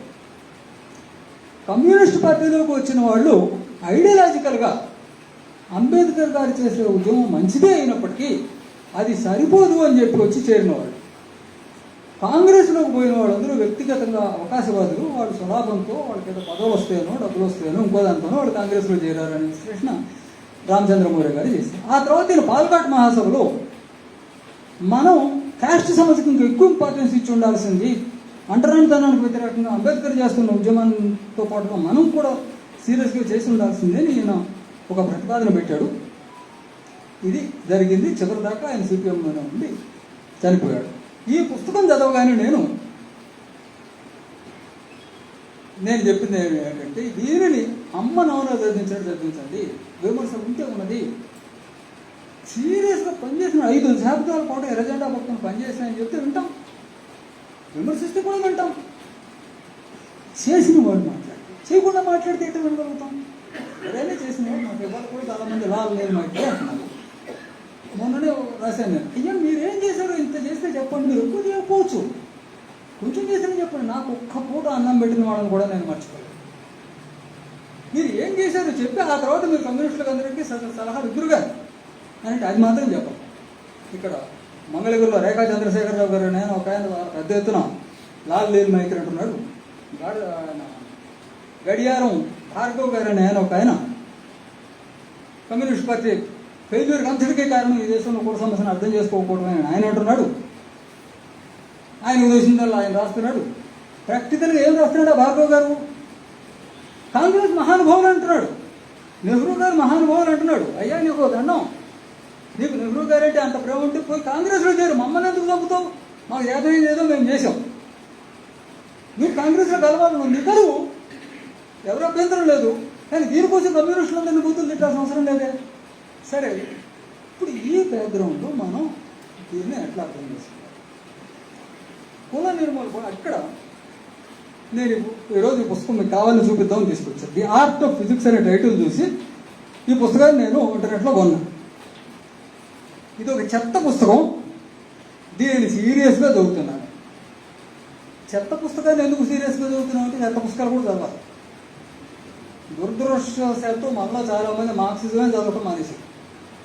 కానీ మార్క్సిజమే కాదు, నేను మార్క్సిస్టు వ్యతిరేకులు, పచ్చి కమ్యూనిస్ట్ వ్యతిరేకులు రాసిన ఒక 100 పుస్తకాలని చదివాను. ఇందులో ఈయన ఏం చెప్తున్నాడంటే, ఈయన క్యాపిటలిస్ట్ ఫిలాసఫీని సమర్థించడం కోసం ఫిజిక్స్ను మొత్తాన్ని విపరీతంగా దుర్వినియోగం చేశారు. వాడు ఎట్లా దుర్వినియోగం చేస్తారో కూడా తెలుసుకోవడం కోసం చదువుతున్నాను. అంబేద్కర్ గారు రాసిన కుల నిర్మూలన వ్యాసాన్ని చదివాను. ఇప్పుడు కాదు, నేను ఇప్పుడు 40లోనే చదివాను, 40 సంవత్సరాల క్రితమే చదివాను, వాళ్ళు చదవడం కాదు. చదివాము, బాగానే ఉంది, అయినా కుల వ్యవస్థకు వ్యతిరేకంగా మాట్లాడాడు. కానీ ఇప్పుడు ఏం చేయాలంటాడు? నాకేం అర్థం కాదు. అందరూ కుల నిర్మూలన అని టైటిల్ పెట్టారు, కులం ఎట్లా పోతుంది? దీనికేం ఆన్సర్ లేదు. ఎవరు చేసుకోవాలి? అది కదా క్వశ్చన్. కులాంతర వివాహం చేసుకోవాలి, చాలా మంచి మాట. ఎవరు చేసుకోవాలి, ఎందుకు చేసుకోవాలి, అది సమస్య. ఎవరు చేయగలరు కులాంతర వివాహాలు? ఎవరు చేయగలరు కులాంతర వివాహాలు? అది కదా ప్రశ్న. కులాంతర వివాహాలు చేసుకోవద్దని ఎవరు అంటారు? నాకు ఒక మిత్రుడు ఉన్నాడు, ఆయన అంబేద్కర్. ఆయన ఈ మధ్యన అంబేద్కర్ అంటే మానేసి విప్లవ రాజకీయాలను ఎక్కువ మాట్లాడుతున్నాడు అండి. ఈయన నాకు మొట్టమొదటిసారి పరిచయం అయినప్పుడు హైదరాబాద్లో ఒక 10 మంది కూర్చున్నాం సార్, ఒక 5-6 సంవత్సరాల క్రితం. ఆ మధ్యలో ఆర్గ్యుమెంట్లో ఈయన అంబేద్కర్ ఆర్గ్యుమెంట్ కనపడతానే ఉంది. అప్పుడు ఆయన, నేను ఉస్మానియా యూనివర్సిటీలో పిహెచ్డీ చేస్తున్నాను, నీ పిహెచ్డీ టాపిక్ ఏంటి సోదరా అని అడిగితే ఆయన ఏం చెప్పాడంటే, కమ్యూనిస్టులు ఎన్ని కులాంతర వివాహాలు చేసుకున్నారు అనేది నా టాపిక్. సరే, మంచి మాట చెప్తున్నావు. అయితే ఒక కమ్యూనిస్టులే ఎందుకు స్టడీ చేస్తున్నావు నువ్వు? కమ్యూనిస్టులు ఎన్ని చేసుకున్నారు, కాంగ్రెస్ వాళ్ళు ఎన్ని చేసుకున్నారు, అంబేద్కరేట్లు ఎన్ని చేసుకున్నారు అనే కంపారిటివ్ స్టడీ చేస్తే అందులోంచి ఏమైనా పాయింట్ వస్తుంది కదా, నువ్వు ఒక్క కమ్యూనిస్టుల మీద ఎందుకు చేస్తున్నావు అని అంటే ఆయన దగ్గర ఆన్సర్. సరే, ఓకే చేస్తున్నావు, మరి కమ్యూనిస్టులు 100కి 100 రూపాయలు చేసుకున్నారు కదా అని అన్నాను. ఎక్కడ చేసుకున్నారు? ఎక్కడ చేసుకోవడం? అందరం చేసుకున్నాం కమ్యూనిస్ట్ పార్టీలో. అసలు అడవిలో అయితే ఆదివాసీలు అమ్మాయిలు అసలు పెళ్లి చేసుకోవద్దు, ఒకవేళ చేసుకుంటే ఆదివాసీలు మాత్రమే చేసుకోండి అని చెప్పి రూలు పెట్టి మరీ చేసుకుంటున్నాను అంటే నేను వాళ్ళ గురించి మాట్లాడలేదు. మరి ఎవరి గురించి మాట్లాడుతున్నావు? విరసవాళ్ళ గురించి మాట్లాడుతున్నావు. వీళ్ళు ఎక్కడ చేసుకున్నారు? అప్పుడు నేను ఒక మాట అన్నా, విరసవాళ్ళ కమ్యూనిస్టులు ఎదురవుతారు అంటే అదేంటి విరసవాళ్ళే కదా అన్నింటిలో మాట్లాడుతున్నారు. నేను వాళ్ళేనా కమ్యూనిస్టులు? విరసవాళ్ళు పెట్టి బూర్జువా మేధావులు, ఇంకా మాట్లాడితే బూర్జువా మేధావులు. అటువంటి బూర్జువా మేధావులను కూడా పట్టుకొచ్చి నీ దొడ్లో కట్టేసి దళితులకు సేవ చేయించేదే కమ్యూనిస్ట్ పార్టీ. అంతేకాని వాళ్ళే కమ్యూనిస్ట్ ఎట్లా అవుతారయ్యా అని అంటే ఆయన ఆన్సర్ చెప్పారు. ఆ తర్వాత రెండోసారి మళ్ళీ ఆయనతో ఒకసారి ఫోన్ చేసి, ఇదే ఈ రామచంద్ర మౌర్య గారి పుస్తకాన్ని నేను రెండోసారి చదువుతున్నప్పుడు ఇంతకీ అంబేద్కర్స్ ఏమంటారు, వాళ్ళ డిమాండ్ ఏంటి, మీరు ఈ పని చేయాలి, మీరు డిమాండ్ పెట్టాలి, లేకపోతే ఈ కార్యక్రమం చేయాలి అని ఉండాలి కదా, లేకపోతే ఊరికే విమర్శిస్తూ ఉపయోగం ఏంటి అని. సరే ఏం మాట్లాడతారు అని ముందు మన ప్రజాకాంక్ష కృష్ణ ఫోన్ చేశా. కృష్ణ ఫోన్ దొరకకపోతే ఎవరితో మాట్లాడదాం, ఇతనితో మాట్లాడదాం, ఇతను ఫోన్ చేసి ఏమంటున్నారు సోదరా, మేము తెలంగాణలో మేము ఏం చేసాము, మా యాక్టివిటీస్ మీకు తెలుసు కదా, ఇంకా నువ్వు అదనంగా ఏం చేయాలనుకుంటున్నావు అని అంటే ఆయన ఏం చెప్పాడంటే, మాకు నాయకత్వం ఇచ్చేయండి అన్నాడు. నాయకత్వం ఇచ్చేయండి అంటే ఇవ్వడానికి నేనే ఉండి నా దగ్గర ఉందా, నేనే అసలు పార్టీకి రాజీనామా చేసి బయటకు వచ్చాను, మాకు నాయకత్వం ఇచ్చేయండి అంటే నీకు ఎవరో వాళ్ళు ఎందుకు పని చేస్తే వస్తుంది అన్న. ఇవన్నీ దొంగ మాటలు, మోసపూరితమైన మాటలు, మీరు చస్తే ఎవరు అని మాట్లాడు. సరే ఈ చర్చ ఇంతటితోనే అడిగితే పర్లేదు, తను ఏమో చెప్తున్నాడు అర్థమవుతూనే ఉంది స్పష్టంగా. అక్కడి నుంచి ఏమన్నా అంటే, అసలు మాకు కమ్యూనిస్ట్ పార్టీ అక్కర్లేదు, మీ ఆఫీస్ మూతేయండి అన్నాడు. ఊరు బాబు ఇంకేం మాట్లాడడానికి ఏం లేదు అసలు టాపిక్. సరే సోదరి మానేద్దాం, నేను చెప్పదలుచుకున్న నాకు అర్థమైంది అంటే ఆగకుండా ఏమన్నా అంటే, విను, ఎందుకు వినవు నువ్వు, నీకు పొగరు, మీకు అందరికీ పొగరు, మేము మాట్లాడితే మీరు సహించలేదు. నేనన్నీ నన్ను ఏం చేయమంటావు, నా దగ్గరే ఉండి తెచ్చి నీకు ఇవ్వడానికి, నా దగ్గర ఉండి నీకు ఇవ్వకపోతే నువ్వు నాతో కొట్లాడితే అర్థం ఉంది, నువ్వు మాట్లాడితే నేను ఏం చెప్పాలయ్యా. మా దగ్గరికి మొట్టమొదటి క్రిస్టియన్ మిషనరీలు వచ్చారు, వాళ్ళ స్వలాభం కోసం వచ్చారు, తర్వాత కమ్యూనిస్టులు వచ్చారు, మీ స్వభావం కోసం వచ్చారు, ఇప్పుడు ఆర్ఎస్ఎస్ వాళ్ళు వస్తున్నారు, వాళ్ళ స్వభావం కోసం వస్తున్నారు, మాకు మీరు ఎవరు అక్కర్లేదు, మాది మేము చూసుకుంటాం. సరే సోదరికి ఆపేద్దాం, ఇంతకు మించి చర్చ జరిగితే మన వ్యక్తిగత సంబంధాలు కూడా దెబ్బతింటాయి అని చెప్పి ఎంత మాట్లాడినా ఆయన ఆపకపోతే చివరికి ఇప్పుడు నేనే ఫోన్ కట్ చేశాను. ఆ తర్వాత ఆయన చేసిన ఒక ప్రముఖమైన విషయం ఏంటంటే, గద్దర్ మీద విపరీతంగా దుర్భాషలాడుతూ రాశారు. గద్దరు మీద ఈయన దుర్భాషలాడాల్సిన అవసరం ఏమొచ్చింది, ఈయనకేం నష్టం చేశాడు గద్దరు, అది వాళ్ళే చెప్పాల్సిన సమాధానం, వాళ్ళు ఎప్పుడు చెప్తారో చెప్పనండి. సో ఈ చర్చల నుంచి మనం ఏం అర్థం చేసుకోవాలి, ఇది నేను ఒక సందర్భంలో మాట్లాడుతూ, కులానికి వ్యతిరేకంగా పోరాడాల్సిన అవసరం ఉంది, ఎవరు పోట్లాడతారో ఇంకో ముఖ్యమైన ఉంది. కాసిం గారు ఒకసారి ఆయన మాట్లాడేదాన్ని యూట్యూబ్ వీడియోలో ఏమన్నా, ఆ యూట్యూబ్ వీడియోలో ఏమన్నా అంటే, కారంచేడు దళిత పులులమ్మ, కారంచేడు భూస్వాములతో కలబడి నిలబడి పోరు చేసిన దళిత పులులమ్మ అనే పాటని నేను చాలాసార్లు పాడబట్టి నేనే రాశానని చాలామంది అనుకుంటున్నారు. ఇది నేను రాయలేదు, ఇది గద్దర్ రాశాడు. రెండోది, దగ్గుబాటి చెంచురామయ్యని చంపింది దివాకర్. అని చెప్పాడు. దివాకర్కి ఆ కేసుకి ఏం సంబంధం లేదు. సరే ఏదో ఒకటి చెప్పాడు. కమ్యూనిస్ట్ పార్టీలు ఎవరు చేశారని దానికి ప్రాముఖ్యత లేదు, పార్టీ చేసిందనే చెబుతాం. సరే ఇంకొక మాట ఏమన్నాడు, చాలా ముఖ్యమైన మాట. దివాకర్ చేశాడు. ఎందుకు దివాకర్ చేయగలిగాడంటే దళితుల బాధలు దళితులకే అర్థమవుతాయి అని చెప్పి కాసిం గారు మాట్లాడారు. దళితుల బాధలు దళితులకే అర్థమవుతాయి అనే మాటకు అర్థం ఏమిటి? మరి మీ అందరికీ ఏమర్థమవుతుందో నాకు తెలియదు, కానీ నాకేమర్థమవుతుందంటే దళితుల బాధలు దళితులకే అర్థమవుతాయి అని అంటే ఈ కులం అప్పటికి పోదు అని అర్థమవుతాను. దళితుల బాధలు దళితులకే అర్థమైనంత కాలం కులం ఎట్లా పోతుందండి? కులం పోదు, అది ఎప్పటికే పోదు. అది ఆయన అర్థం చేసుకుని మాట్లాడుతున్నాడో అర్థం చేసుకోకుండా మాట్లాడుతున్నాడో నాకు తెలియదు. లేకపోతే ఒక ట్రెండ్ కోసం, ఒక పబ్లిసిటీ కోసం, లేకపోతే ఒక ఉపన్యాసం ఊపులో మాట్లాడుతున్నాడో నాకు తెలియదు. కానీ ఆ మాటలో చాలా అర్థం ఉంది. అందుకే కమ్యూనిస్ట్ పార్టీ ఆ మాట అన్నారు. వాడు ఏ కులంలో పుట్టినా వాడిని తెచ్చి మీ దొడ్లో కట్టేసి దళితులకు సేవ చేయించేదే కమ్యూనిస్ట్ పార్టీ. ఆ పని చేయించలేకపోతే అది కమ్యూనిస్ట్ పార్టీ కాదు. దళితుల బాధలు దళితులకే అర్థమవుతాయి అని మాట్లాడుతుంది.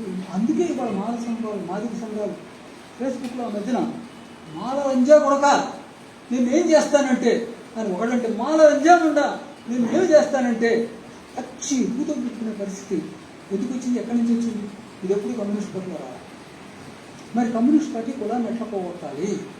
వ్యవసాయ కులం చేసిన దగ్గర నుంచి మేము చేసిన ప్రయత్నంలో ఎంతవరకు సక్సెస్ అయ్యాం, ఎక్కడ లోపం జరిగింది, ఇంకా ఏం చేయగలం అని మాలో మేమే ఆలోచిస్తుంటే నాకు అర్థమైన 2 విషయాలను మేము చేయలేకపోయాం. చేయాల్సిన అవసరం ఉన్నది. ఒకటి, తెలంగాణలో మన ఉద్యమం బలపడ్డ తర్వాత పెద్ద ఎత్తున కులాంతర వివాహాలు చేయించి ఉండాల్సింది. అవకాశం వచ్చింది, అది ఆంధ్రలో రాలా. ఆంధ్రలో మనకు అంత బలం రాలా. బలం రానప్పుడు చేయలేము, అది సాధ్యం కాదు. అది మీరు అన్నదానికి కులాంతర వివాహాలు చేయాలన్నారు అంబేద్కర్ గారు. సాధ్యం కాదు. అది అంబేద్కర్ గారికి సాధ్యం కాదు, కమ్యూనిస్ట్ పార్టీకి కూడా సాధ్యం కాదు. మన లోపల అంతర్గతంగా మనం చేసుకోవడం వేరు, కానీ సమాజంలో చేయలేం మనం. కానీ మనకు బలం వచ్చినప్పుడు, ఊళ్ళోంచి దొరలందరూ పారిపోయినప్పుడు, అప్పుడు మనం ఆ దీన్ని మనం తీసుకుని ఉండాల్సింది. మనం అక్కడ చేయలేకపోతే ఏ కారణం వల్ల కానీ మనం అక్కడ వెనకబడ్డాం. ఈసారి మనకు ఆ అవకాశం వస్తే ఖచ్చితంగా చేయాలి అనేది ఒకటి. రెండో ముఖ్యమైన పాయింట్, కుల నిర్మూలనకి సరైన వేదిక ఏమిటి? సరైన వేదిక ట్రేడ్ యూనియన్ అని నేను అనుకుంటున్నాను. నేను ఈ మాట అంటే కామ్రేడ్ గుడ్డు ప్రభాకర్ కూడా నా మీద అసంతృప్తితో కోపము వ్యక్తం చేశాడు. నువ్వు సిపిఎం వాడు మాట ఏంటి మాట్లాడుతున్నావు? సిపిఎం వాడు ఆ మాట ఎందుకన్నారు? ఇప్పుడు అన్నది వాడు. ట్రేడ్ యూనియన్ కులానికి వ్యతిరేకంగా పోరాడటానికి కూడా వేదిక కావాలి. ఎందుకు ఈ మాట అంటున్నానంటే, కామ్రేడ్ పోలార్ ఉన్నాడు ఇక్కడ. నేను ఏలూరు జూట్ మిల్లో పనిచేశాను. సరే, ఆ పని చేసినప్పుడు మేము కొంత అతివాదపరమైన చర్యలు చేయలేదా లేదా అని అంటే అది వేరే విషయం. కొంత మేము వెనక దగ్గర ఆలోచించుకుంటున్నాం, ఏం జరిగింది, మనం ఎట్లా చేసాము, ఇంకొంచెం ఓపికగా ఉండుంటే ఎట్లా ఉండేది అని. కానీ నేను అక్కడికి వెళ్ళినప్పుడు నా ముందు ఎదురైన సమస్య ఏంటంటే, అప్పటికే ఏలూరు జూట్ మిల్లో 6 యూనియన్లు ఉన్నాయి. ఇప్పుడు నేను వెళ్ళి 7వ యూనియన్ పెట్టాలా? ఏ పేరుతో పెట్టినా, ఏ సాకుతో పెట్టినా నేను 7వ యూనియన్ పెట్టడం అంటే కార్మిక వర్గానికి ద్రోహం చేయడమే. ఆ పని చేయడానికి మేము సిద్ధపడ్డాం. మేము అందులోనే ఉన్నాం, అందులో ఒక యూనియన్లో ఉన్నాం. ఆ యూనియన్లోనే ఉండి మొత్తం మిలుగులో ఉన్న కార్మికులందరినీ డిపార్ట్మెంట్ కమిటీలు అనే పేరుతో మేము యాక్టింగ్ చేశాం. కొత్త యూనియన్ పెట్టడం అనేది ఏ కారణం వల్ల పెట్టినప్పటికీ అది కార్మిక వర్గానికి ద్రోహం చేయడమే, అది పెట్టుబడిదారీ వర్గానికి ఉపయోగపడే పని చేయడమే. ట్రేడ్ యూనియన్లు అనేవి సహజంగా కార్మిక వర్గంలో వచ్చే నిర్మాణ రూపాలు, మనం తెచ్చిపెట్టేవి కాదు. గ్రామాల్లో రైతు కూలీ సంఘాలంటే మనం తెచ్చిపెట్టే, మనం లేనప్పుడు జనరల్గా ఉండవు. కానీ ట్రేడ్ యూనియన్లు మనం ఉన్నా లేకపోయినా ఉంటాయి. ఆ ట్రేడ్ యూనియన్లో వర్కింగ్ క్లాస్కి అర్థం చేయాలి. ఎంతకాలం అయితే కులం ఉంటుందో అంతకాలం మనం సాధించిన ఐక్యతనంటే ఒక్క దెబ్బకి వాడి నాశనం చేయగలడు అనే ఎడ్యుకేషన్ మనం వర్కింగ్ క్లాస్కి ఇవ్వాలి. కులానికి వ్యతిరేకంగా పోట్లాడితే మరి వర్కింగ్ క్లాస్లో చిలుకలు రావా? వస్తాయి. మరి అది మంచిదా? మంచిదే, చెడ్డదే కూడా. అందుకని ఎప్పుడు పోట్లాడాలి, ఎప్పుడు రాజీ చేసుకోవాలో ఆ వర్కింగ్ క్లాసే నేర్చుకుంటాం. ఎంతవరకు పోట్లాడాలి, ఎక్కడ ఆగాలి అనేది ఆ వర్కింగ్ క్లాసే తన అనుభవం నుంచి నేర్చుకుంటుంది. కానీ ట్రేడ్ యూనియన్ అనేది ఎంతకాలం అయితే సమాజంలో కులం ఉంటుందో అంతకాలం మన ఐక్యతను పెట్టుబడిదారి వర్గం దెబ్బతీయగలుగుతుందని చెప్పి కార్మిక వర్గానికి ట్రైనింగ్ ఇవ్వడానికి ఉపయోగపడే చాలా గొప్ప సంస్థ ట్రేడ్ యూనియన్. ఆ ట్రేడ్ యూనియన్ ఆ రూపంలోకి తీసుకెళ్ళాలి. మనం సిపిఎం లాగా ఆర్థిక పోరాటాలను అన్నింటిని చేయకూడదు. అందుకని కులం పేరెత్తితే చీరుకు వస్తుందని భయపడకూడదు. కులాన్ని పేరుతో చివరికి మాదిగా అని చెప్పి తిట్టుకునే దగ్గరికి తీసుకుని వెళ్ళకూడదు. ఈ రెంటికి మధ్య మనం కుల నిర్మూలన చేయడం అనేది మన ముందున్న రక్షణ అవసరం. కుల నిర్మూలన చేయకుండా భారతదేశంలో పీడిత వర్గాలను ఐక్యం చేయడం అనేది సాధ్యం కాదు. కారంచేడు ఉద్యమం నుంచి, సుండూరు ఉద్యమం నుంచి, వాళ్ళు చేసిన బలి త్యాగాల నుంచి మనం నేర్చుకోవాల్సిన పాఠం అది. రెండు ఎక్స్ట్రీమ్లకు పోతే కూడా మనం తప్పి అసలు కులం పేరెత్తితేనే వర్గ పోరాటం పోయి కుల పోరాటం వస్తుందేమో అని భయపడటం ఒక రోజునైతే ఇవాళ దాదాపుగా అన్ని కమ్యూనిస్ట్ పార్టీలు కులం సమస్యని ఫోన్ చేసుకుని మాట్లాడుతూ ఉన్నారు. ఇప్పటికీ వాళ్ళు మాట్లాడుతున్న సవ్యంగా మాట్లాడుతున్నారని నేను అనుకోవట్లా. కుల వ్యతిరేక పోరాటం జరగవలసిన అవసరం ఉన్నది. ప్రతి కుల వ్యతిరేక పోరాటంలోనూ కమ్యూనిస్ట్ పార్టీ సభ్యులు ముందుండాలి. అట్లా ఉండని వాడెవడు కమ్యూనిస్టే కాడు, వాడిని పీసలో వాడే. ఆ మాట అనవలసిన అవసరం ఒకవేళ సిపిఎంలో ఉన్నదేమో నాకు తెలియదు, కానీ మా దగ్గరే తెలియదు. అట్లా ఎవడో కూడా అందులో వెనకాడతాడని చెప్పి నేను అనుకున్నాను. అయితే మీరు ఒక మాట అనొచ్చు, కమ్యూనిస్టులు అందరూ పవిత్రం అయిపోయారా, మీకేమి కులభావాలు లేవా? ఉండకుండా ఎట్లుంటాయి? మాలామాదిగుల మధ్య లేవు. మాలామాదిగుల మధ్య ఐక్యత దేవడం అంత తేలిగ్గా ఉండదా? మరి కమ్యూనిస్టులు కూడా అతీతులు కాదు కదా, కుల సమాజంలో బ్రతుకుతున్నాం కనుక ఆ భావాలు మన మీద పడకుండా ఎట్లుంటాయి? పడితే అక్కడ నిలబడి కొట్లాడే హక్కు కమ్యూనిస్ట్ పార్టీలోనే ఉన్నాం. అది బయట సమాజంలో ఉండదు. పడచ్చు, కానీ కమ్యూనిస్ట్ పార్టీలు నీకు ఉంటాయి. నీకు ఆ హక్కు ఉన్నది. ఇక్కడే నిలబడాలి, నీ హక్కు కోసం పోరాడాలి. కుల నిర్మూలన కావాలి. కులం ఉన్నంతకాలం కమ్యూనిస్ట్ పార్టీ గెలవదు అనేది చాలా ముఖ్యమైనటువంటి సత్యం. ఆ కులాన్ని మనం అధిగమించి తీరాలి. అట్లాగే అసలు మార్క్సిజం అంటే ఇవాళ ప్రపంచవ్యాప్తంగా మళ్ళీ మార్క్సిజం చేసింది. మీ అందరూ కోసం చూస్తూనే ఉంటారు. ప్రపంచానికి నిప్పు అంటుకుంది. ఎక్కడ అంటుకుంది నిప్పు? ఆసియా, ఆఫ్రికా, లాటిన్ అమెరికాలో కాదు, అమెరికాకు అంటుకుంది నిప్పు, యూరోప్కి అంటుకుంది నిప్పు. పెద్ద పెట్టిన ఉద్యమాన్ని మొదలైనవి అక్కడ. అది ఏం జరగబోతుందో మనం అందరం చూస్తూ ఉన్నాం. అయితే కమ్యూనిస్ట్ పార్టీ చాలా బలహీనంగా ఉండబట్టి అది ఏం జరుగుతుందో చూద్దాం. మంచిగా జరగాలని, సోషలిజం రావాలని మనం కోరుకుంటాం. అందుకని మార్క్సిజం మళ్ళీ పైకి లేసి వస్తాం.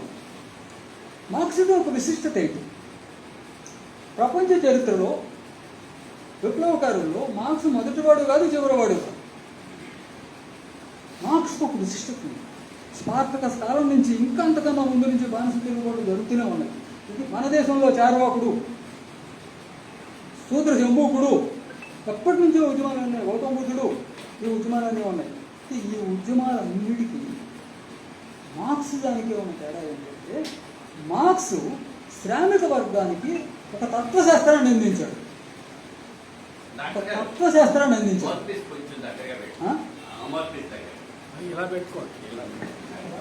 దీని అర్థం ఏంటి?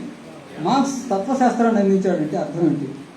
అర్థం ఏంటి అంటే, ఏ సబ్జెక్టులోనైనా ఇక ముందు శ్రామిక వర్గం పాలక వర్గాల భావజాలాన్ని ఆమోదించాల్సిన అవసరం లేదు అని చెప్పడం. ప్రతి విషయంలోనూ అంటే ఎంతవరకు? నా ఎనాటమీలో, మ్యాథమెటిక్స్లో, ఫిజిక్స్లో పాలక వర్గం చెప్పిన దాన్ని అనుసరించాల్సిన అవసరం లేదు. నీది నువ్వు అనుసరించుకోవచ్చు. నీది నువ్వు రూపొందించుకునే శక్తి కార్ల్ మార్క్స్ ఇచ్చాడు. నేను ఎనాటమీ చెప్తున్నా, నేను ఎనాటమీ చెప్పేది వాడు మిగతా వాళ్ళు చెప్పినట్టుగా ఉండదు. అది నేను చెప్పిన ఎనాటమీకి నేనే ఏమని పేరు పెట్టానంటే, నాది ఫోక్ ఎనాటమీ లేదా దళిత్ ఎనాటమీ, నీది బ్రాహ్మణికల్ ఎనాటమీ. నువ్వు చెప్పేది ఎవరికి రాదు, ఎవరికి అర్థం కాదు. ఆ ఫిజిక్స్ పాఠం ఎవరికి రాదు. నేను ఈ మధ్యనే క్వాంటమ్ మెకానిక్స్ మీద ఒక బహిరంగ ఉపన్యాసం చెప్పాను. క్వాంటమ్ మెకానిక్స్ని అన్ని కంప్యూటర్లు, అన్ని పవర్ పాయింట్లు పెట్టుకుని ఎవరికి అర్థం చేయించి రాకుండా చెబుతున్నాడు చాలామంది. నేను ఏమీ లేకుండా బహిరంగ ఉపన్యాసంగా చెప్తాను. నా పద్ధతి వేరు, నాది దళిత్ ఫిజిక్స్. నీ పద్ధతిలో నేను ఎందుకు చెప్తాను? మ్యాథమెటిక్స్ నువ్వు చెప్పినట్టు నేను చెప్పను. ఎందుకంటే మార్క్సిజం నాకు పూర్తిగా ఇంకొక టెలిస్కోప్ని ఇచ్చింది. నాకు దాన్ని చూసే విధానం చాలా వేరుగా ఉంటుంది, నువ్వు చెప్పినట్టుగా ఉంటుంది. అది ఇటువంటి శక్తి ప్రపంచ చరిత్రలో శ్రామిక వర్గానికి ఇచ్చింది ఒక్క మార్క్సిస్ట్ సిద్ధాంతమే. ఫ్రెంచ్ విప్లవాన్ని గురించి అంబేద్కర్ గారు పొగిడారు, కార్ల్ మార్క్స్ కూడా పొగిడారు. అంబేద్కర్ గారు పొగిడింది అదంతా మంచి చేసింది అనే పద్ధతిలో పొగిడాడు. కార్ల్ మార్క్స్ ఏం చెప్పాడు? అది మంచి చేయడంతో పాటుగా ఫ్రెంచ్ విప్లవ ప్రకటిత లక్ష్యాలు ఎక్కడ విఫలమైనయో కూడా చెప్పాడు. ఎందుకు విఫలమైనయో చెప్పాడు. ఎందుకు విఫలమైనయో చెప్పి నిజమైన స్వాతంత్రం, శుభ్రతత్వం, స్వేచ్ఛ అని ఫ్రెంచ్ విప్లవం ఏదైతే చెప్పిందో అది పూర్తి వర్గం తేలేదని చెప్పాడు. దానిని తేగలిగిన శక్తి కార్మిక వర్గానికి మాత్రమే ఉన్నదని చెప్పాడు. శ్రీశ్రీ ఒక పాట రాశాడు, ఒక పద్యం. పతితులార భ్రష్టులార బాధాసర్పదష్టులార ఎడవకండి ఎడవకండి. అందులో ఉన్న మాట ఏంటంటే, పతితులు భ్రష్టులు ఈ సమాజాన్ని మార్చలేరు, దళితులు కూడా ఈ సమాజాన్ని మార్చలేరు. ఆ అర్థంలో వాళ్ళ మీద సానుభూతి మాత్రమే చూపించగలం, కానీ వాళ్ళ సమాజాన్ని మార్చే శక్తి లేదు. సమాజాన్ని మార్చే శక్తి కార్మిక వర్గానికి మాత్రమే ఉన్నదని చెప్పడం మార్క్స్ విశిష్టత. బాలగోపాల్ గారితో మాకు ఈ విషయంలో పెద్ద తగాదా వచ్చింది. ఏం కార్మికులందరూ పవిత్రులా? వాళ్ళతో తాగుబోతులు లేరా, తిరుగుబోతులు లేరా? వాళ్ళు ఎట్లా ఇదవుతారు? ఉండొచ్చు, ఉంటారు కూడా ఖచ్చితంగా. అది కాదు ఇక్కడ. వాళ్ళకు వర్గ చైతన్యం పొందినప్పుడు ఈ సమాజంలో ఉన్న కుళ్ళు మొత్తాన్ని తుడిచివేయగలిగిన శక్తి కార్మిక వర్గానికే ఉన్నది. అది మరి పేద రైతులు, వ్యవసాయ కూలీలకు కూడా లేదు. వాళ్ళు కూడా పేదరికాన్ని అంతకంటే ఎక్కువ అనుభవిస్తున్నప్పటికీ కార్మిక వర్గానికి మాత్రమే ఉన్నది. ఎందుకు కార్మిక వర్గానికి మాత్రమే ఉన్నది అంటే, కార్మిక వర్గం పూర్తిగా కొత్త వర్గం పెట్టుబడిదారీ విధానం రూపొందించింది. కార్మిక వర్గం అధికారంలోకి వస్తే, రైతులు, వ్యవసాయ కూలీలు అధికారంలోకి వచ్చారనుకోండి, వాళ్ళు ఏం చేస్తారు? భూమి పంచుకుందాం అంటారు. తలా ఒక ఎకరం తీసుకుపోయి పంచుకుందాం అనుకుంటారు. అంటే అర్థం ఏంటి? తిరిగి మళ్ళీ వ్యక్తిగత ఆస్తి పెడుతున్నారు అక్కడ. అదే కార్మిక వర్గం అధికారంలోకి వచ్చిందనుకోండి, రైల్వే కార్మికులు అధికారంలోకి వచ్చారు, లేదా ఒక cement factory Eluru jute mill కార్మికులు అధికారంలోకి వచ్చారు. వస్తే వాళ్ళు జూట్ మిల్ తలా ఒక చక్కలు ఒప్పుకుని పోతారా? పోరు. అది అర్థం లేనిది. మరి ఏం చేయాలి? కార్మిక వర్గం చేయగలిగిన ఒకే ఒక పని, ఆ మొత్తం యాజమాన్యం మీద సమిష్టి యాజమాన్యాన్ని ఏర్పాటు చేయడం తప్ప ఇంకేమీ చేయలేరు వాళ్ళు. అంటే సమాజంలో ఉన్న అన్ని చెడుల్ని, అన్ని రుగ్మతల్ని, అన్ని అసమానతల్ని, అన్ని కుష్ఠరోగాల్ని సమూలంగా నిర్మూలించి అంతకంటే ఉన్నతమైన సమాజాన్ని నిర్మించగలిగిన శక్తి కార్మిక వర్గానికి మాత్రమే ఉన్నది అని చెప్పడం కార్ల మార్క్స్తో గొప్పతనం. కులాన్ని నిర్మూలించడానికి కూడా మనకు అద్భుతమైన ఉదాహరణ కార్మిక వర్గమే.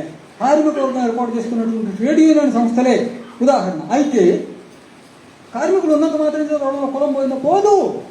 కార్మిక వర్గం చైతన్యమైనప్పుడు, తన వర్గ ప్రయోజనాన్ని తాను స్పష్టంగా అర్థం చేసుకున్నప్పుడు, ఈ కులాన్ని పోగొట్టుకుంటే తప్ప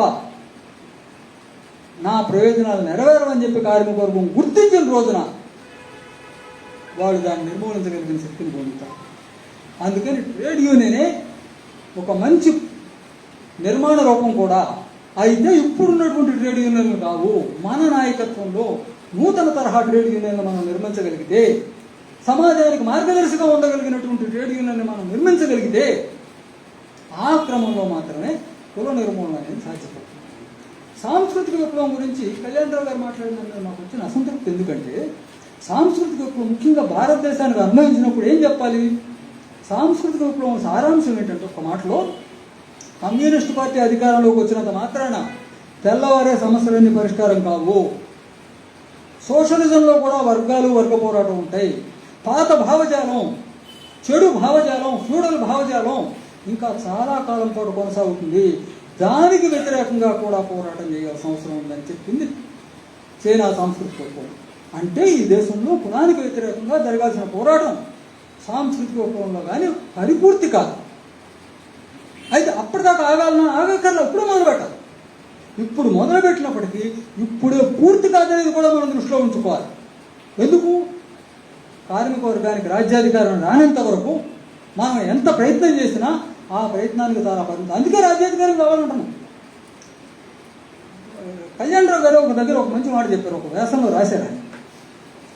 గౌతమ బౌద్ధులు తమ ఆహార్యాల లోపల కులాన్ని పాటించలేదు, కానీ సమాజంలో ఉన్న కులంతో పోరాడలేదని కూడా రాశారు. ఎందుకు పోరాడలేదు అంటే రాజుల మద్దతు ఉంది, ఆ రాజులకు కోపం వస్తుంది. అందుకని తమ విహారాల లోపల మాత్రమే కులాన్ని పాటించలేదు. మరి అది కాదు కార్మిక వర్గం. నిజమైన కార్మిక వర్గం తన ట్రేడ్ యూనియన్ని వేదికగా చేసుకుని కులానికి వ్యతిరేకంగా పోరాడాలి. ఎంతవరకు పోరాడాలి, ఎక్కడ ఆగాలి వాళ్ళే నేర్చుకోవాలి. వాళ్ళ అనుభవం నుంచి నేర్చుకోవాలి. కింద పడాలి, మీద పడాలి, తప్పులు చేయాలి, తప్పులు దిద్దుకోవాలి.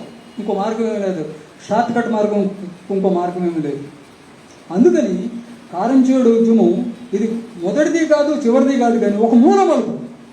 ఏమిటా మూల మలుపు? కుల వ్యతిరేక పోరాటం కూడా వర్గ పోరాటం ఒక రూపమే అని చెప్పింది కారంచేడు ఉద్యమం. ఆ అర్థంలో ఖచ్చితంగా కారంచేడు ఉద్యమం నుంచి మనం నేర్చుకోవాల్సిన అవసరం ఉంది. అట్లాగే నేను మొన్న ఒక మీటింగ్లో మాట్లాడుతూ చెప్పాను, ఆర్ఎస్యు పాత విద్యార్థులందరూ కలిసి ఒక మీటింగ్లో గుంటూరు మెడికల్ కాలేజీలో చేసిన మొట్టమొదటి స్ట్రగుల్ కుల వ్యతిరేక పోరాటం. గుంటూరు మెడికల్ కాలేజీలో సిపిఎస్ఎఫ్ఐ చాలా బలంగా ఉండేది. నేను తిరిగి వచ్చి చేరేటప్పటికి మేము ఒక పక్కన ఎస్ఎఫ్ఐతో ఫైట్ చేస్తున్నాం, ఇంకో పక్కన కమ్మ నాయకులు వాడితో ఫైట్ చేస్తున్నాం. ఈ కమ్మ నాయకులు ఏం చేశారంటే హాస్టల్ మీద దాడి చేసి స్టూడెంట్స్ని కొట్టారు. ఎందుకు? వాళ్ళు ఎలక్షన్స్లో ఓడిపోయారు. ఆ ఓడిపోయామనే అక్కస్తో హాస్టల్ మీద దాడి చేసి స్టూడెంట్స్ని కొట్టారు. హాస్టల్ మీద దాడి చేసి స్టూడెంట్స్ని కొట్టడం అంటే అందులో రెండు అర్థాలు ఉన్నాయి. ఒక అర్థం ఎస్ఎఫ్ఐ వాళ్ళు కొట్టారు, ఎందుకంటే వాళ్ళు ఓడించింది ఎస్ఎఫ్ఐ, ఇంకా నేను అప్పుడే చేరా. రెండో అర్థం ఎస్టీ ఎస్సీ బీసీ స్టూడెంట్స్ మీద కొట్టారు. దీని మీద పెద్ద ఉద్యమం లేచింది. ఈ ఉద్యమానికి ఎస్ఎఫ్ఐ వాళ్ళు నాయకత్వం వహించడానికి వెనకాడారు. వాళ్ళు నాయకత్వం వహించట్లా. నేను లేచి ప్రిన్సిపల్తో ఫైట్ చేయాలి, ప్రొఫెసర్తో ఫైట్ చేయాలని చెప్పి లేచేటప్పుడు స్టూడెంట్స్ మొత్తం నా వెనకాల ర్యాలీ అయ్యారు. నేను అప్పుడు ఫస్ట్ ఇయర్ స్టూడెంట్, కానీ మొత్తం స్టూడెంట్స్ అంతా నా వెనకాల ర్యాలీ అయ్యారు. అట్లా ఫస్ట్ ఫైట్ గుంటూరు మెడికల్ కాలేజీలో జరిగింది. యాంటీ క్యాస్ట్ ఫైట్ స్టార్ట్ అయింది. యాంటీ క్యాస్ట్ ఫైట్ చేయకుండా కమ్యూనిస్ట్ పార్టీ ముందుకు వెళ్ళలేదు. ఖచ్చితంగా యాంటీ క్యాస్ట్ ఫైట్లో కమ్యూనిస్ట్ పార్టీ ముందుకు నిలబడాలి. ఏ అవగాహనతో నిలబడతాం? అది కీలకమైన పాయింట్. మార్క్సిస్ట్ అవగాహనతోనే నిలబడాలి. మార్క్సిస్ట్ అవగాహన అంటే శ్రామిక వర్గాన్ని ఐక్యం చేయాలి. మార్క్సిస్ట్ అవగాహన అంటే ఫ్యూడలిజాన్ని, పెట్టుబడిదారీ విధానాన్ని నిర్మూలించాలి. అందులో భాగంగా కులాన్ని కూడా నిర్మూలించాలి. కులాన్ని నిర్మూలించాలి, కొన్ని హక్కులు సంపాదించుకోవడం కాదు. ఇవాళ అంబేద్కర్ గారు మనకు రిజర్వేషన్ తెచ్చుకుంటారు, మంచిది, సంతోషమే. చాలా మంది పని చేశారు. అంబేద్కర్ గారు ముందు నుంచి చాలా మంది చేస్తున్నారు. అంబేద్కర్ గారు చేశారు, తర్వాత చేస్తున్నారు, ఇప్పటికీ చేస్తున్నాం. అంబేద్కర్ గారు రిజర్వేషన్లు వచ్చింది. రిజర్వేషన్ మన హక్కు. ఖచ్చితంగా రిజర్వేషన్లకు వ్యతిరేకంగా జరిగిన ఉద్యమంలో ముందు బిడ్డ నిలబడి ఫైట్ చేసి మేము బాలగోపాల్ గారు కాదు, ఆర్ఎస్యు స్టూడెంట్స్గా మేము రిజర్వేషన్లకు ఉండాలి అని చెప్పి ఫైట్ చేశాం. అయితే రిజర్వేషన్ల వల్ల కులం బలపడ్డదా, బలహీనపడిందా? ముఖ్యంగా రిజర్వేషన్ అంటే నేను చదువులో రిజర్వేషన్లు, ఉద్యోగాల్లో రిజర్వేషన్ గురించి మాట్లాడట్లా. ఎన్నికల్లో రిజర్వేషన్ ఏం జరిగింది? ఇవాళ అంబేద్కర్ గారి కాలం కంటే 10 రెట్లు కులం ఎక్కువ బలపడిపోయింది. రోజు రోజుకి కులం బలపడిపోతాను. ఎందుకు? ఏం చేయాలి? ఆ మధ్య నేను పూసా గారి ఉపన్యాసం ఒకటి విన్నాను. పూసా గారి ఇంటికి నేను వెళ్ళాను. ఒక 7-8 సంవత్సరాల క్రితం జరిగితే నాకు 7-8 అనుకుంటు కదా. ఒక 7-8 సంవత్సరాల క్రితం నేను పూసా గారి ఇంటికి డాడీని తీసుకుని పదం మిత్రమా అని వెళ్ళి నేను ఏం చెప్పానంటే, అయ్యా మేము ఇప్పుడప్పుడే ఏం చేయగలిగిన పరిస్థితి అనుకోవట్లేదు, కనీసం మీరైనా చేయొచ్చు కదా, మీరు ముందుకు వచ్చి అటు ముస్లిమ్స్ దళితులు కలిసి ఏదైనా ఉద్యమాలు చేయొచ్చు కదా. అప్పుడు ఎన్ఆర్సీసీ ఉద్యమం కూడా వచ్చింది ఆ టైం అని చెప్పి నేను ఆయన ఇంటికి వెళ్ళి మాట్లాడాను. బాగానే మాట్లాడాడు ఆయన. సరే మంచిది చేద్దాం, చేద్దామని చెప్పి మాట్లాడి ఆ తర్వాత నేను పూసా గారు చెప్పిన ఒక ఉపన్యాసం, ఆ ఉపన్యాసంలో ఉన్న విషయం ఏంటంటే, మేము మంగళవాళ్ళం అసలు ఆ మాట అట్లా వినటానికే చాలా బాధగా ఉంటుంది అసలు. సరే, అదొకటి. రెండో మాట, ఆ వేదిక ఏంటంటే అందరూ బీసీ నాయకులు అందరూ కూడినప్పుడు వేదిక. కాంగ్రెస్, టీఆర్ఎస్ ఇద్దరిలోనూ కూడా మాకు సీట్లు ఇవ్వాలి, మాకు ఇవ్వాల్సిన సీట్లు ఇవ్వట్లేదు.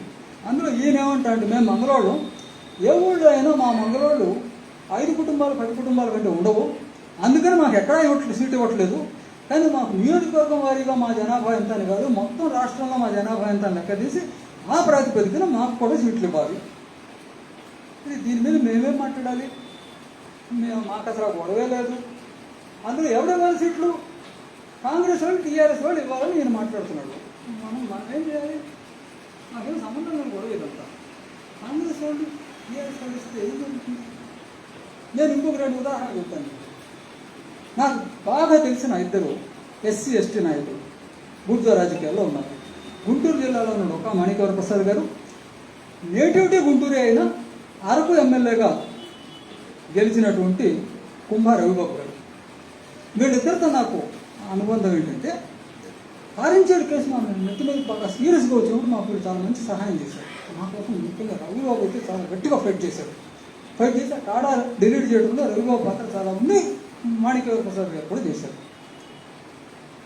ఈయన మాణిక్యవర ప్రసాద్ గారు ముందు కాంగ్రెస్లో, తర్వాత టీడీపీలో, తర్వాత వైఎస్ఆర్సీపీలో, ఇప్పుడు ప్రస్తుతం బీజేపీలో. కుంభా రవిబాబు అరకు, అప్పుడు ఆయన అరకు నియోజకవర్గం అనేవాడుగా ఎస్కోటర్, శృంగవరకోట నియోజకవర్గం అనేవాడు. అది బేసికల్గా అరకు ఎమ్మెల్యే. ఈయన తెలుగుల కులస్తుడు. ఇక్కడ ఆంధ్ర యూనివర్సిటీలో ప్రొఫెసర్ అయ్యి ప్రొఫెసర్ ఉద్యోగానికి రాజీనామా చేసి కాంగ్రెస్ పార్టీలో చేరి ఎన్నికల్లో గెలిచారు. ఈయన కాంగ్రెస్ మొత్తం వైఎస్ఆర్ ప్రభుత్వంలో వైఎస్ఆర్ పార్టీ ఈయనకి ఎస్టీ కమిషన్ చైర్మన్షిప్ పోస్ట్ ఇచ్చింది. ఆ ఎస్టీ కమిషన్ చైర్మన్షిప్ పోస్ట్ తీసుకుని ఈయన ప్రతి జిల్లాకి వెళ్తారు. కలెక్టర్ని పిలుస్తాడు, బంగ్లాలో ఉంది. గుంటూరు బరుగులు పెట్టుకుంటూ వస్తారు. వస్తే పోస్టులు ఎన్ని ఉన్నాయి, బ్యాక్లాగ్ పోస్టులు ఎన్ని ఉన్నాయి, ఎందుకు ఇంకా మా ఎస్టీ పోస్టులని ఖాళీ ఉంచావు అని అంటే, ఎలిజిబుల్ క్యాండిడేట్స్ లేరు అని చెప్పి కలెక్టర్ సమాధానం చెప్తాడు. ఎలిజిబుల్ క్యాండిడేట్స్ అయితే నేను చూపిస్తాను, ఎందుకు లేరు నీకు ఎలిజిబుల్ క్యాండిడేట్స్, మా పోస్టులు వేరే వాళ్ళకి ఎందుకు ఇస్తున్నావు అని చెప్పి నేను నిలబెట్టుతుంటే మొత్తం కలెక్టర్లను పోసారు ఒక సంవత్సరం పాటు.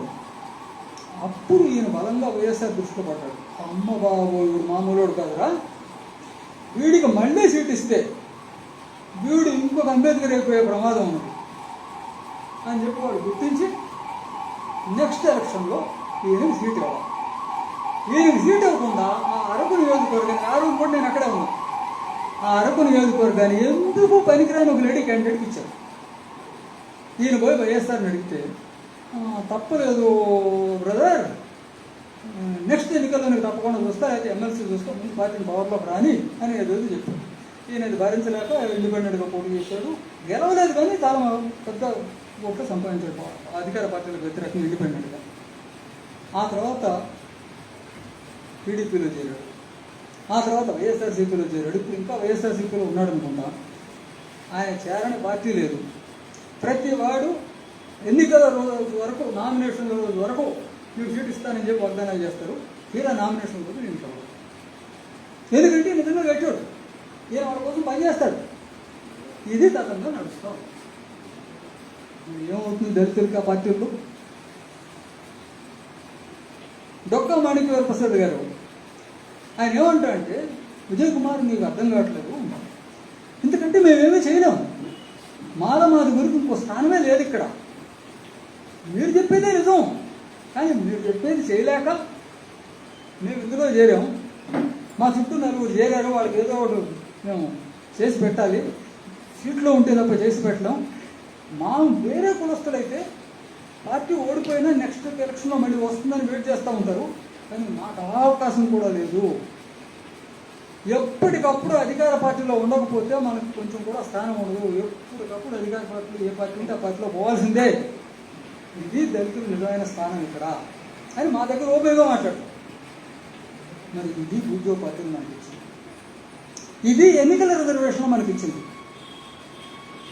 కనుక కారంచేడు స్ఫూర్తితో, చుండూరు స్ఫూర్తితో మనం ఏమి చేయాలి అంటే, కుల నిర్మూలన వైపు అడుగు వేయాలి. కొన్ని హక్కులు సాధించుకోవడం కాదు, కుల నిర్మూలన వైపు అడుగులు వేయాలి. కుల నిర్మూలన ఎట్లా సాధ్యమవుతుంది? అదేమన్నా బిల్డింగా? అది బిల్డింగ్ అయితే పోయి ఆక్రమించుకున్నాం. ఇది బిల్డింగ్ కాదు, ఇది మనసులో నాటుకుని పోయిన విషయం. ఇది ప్రతిరోజు ప్రతి గంట అంతర్గత పోరాటం చేయాలి, బహిర్గత పోరాటం చేయాలి. ఈ పోరాటానికి ఒక లిమిట్ కూడా ఉండాలి. ఏది లిమిట్ అనేది నేను చెప్పలేను.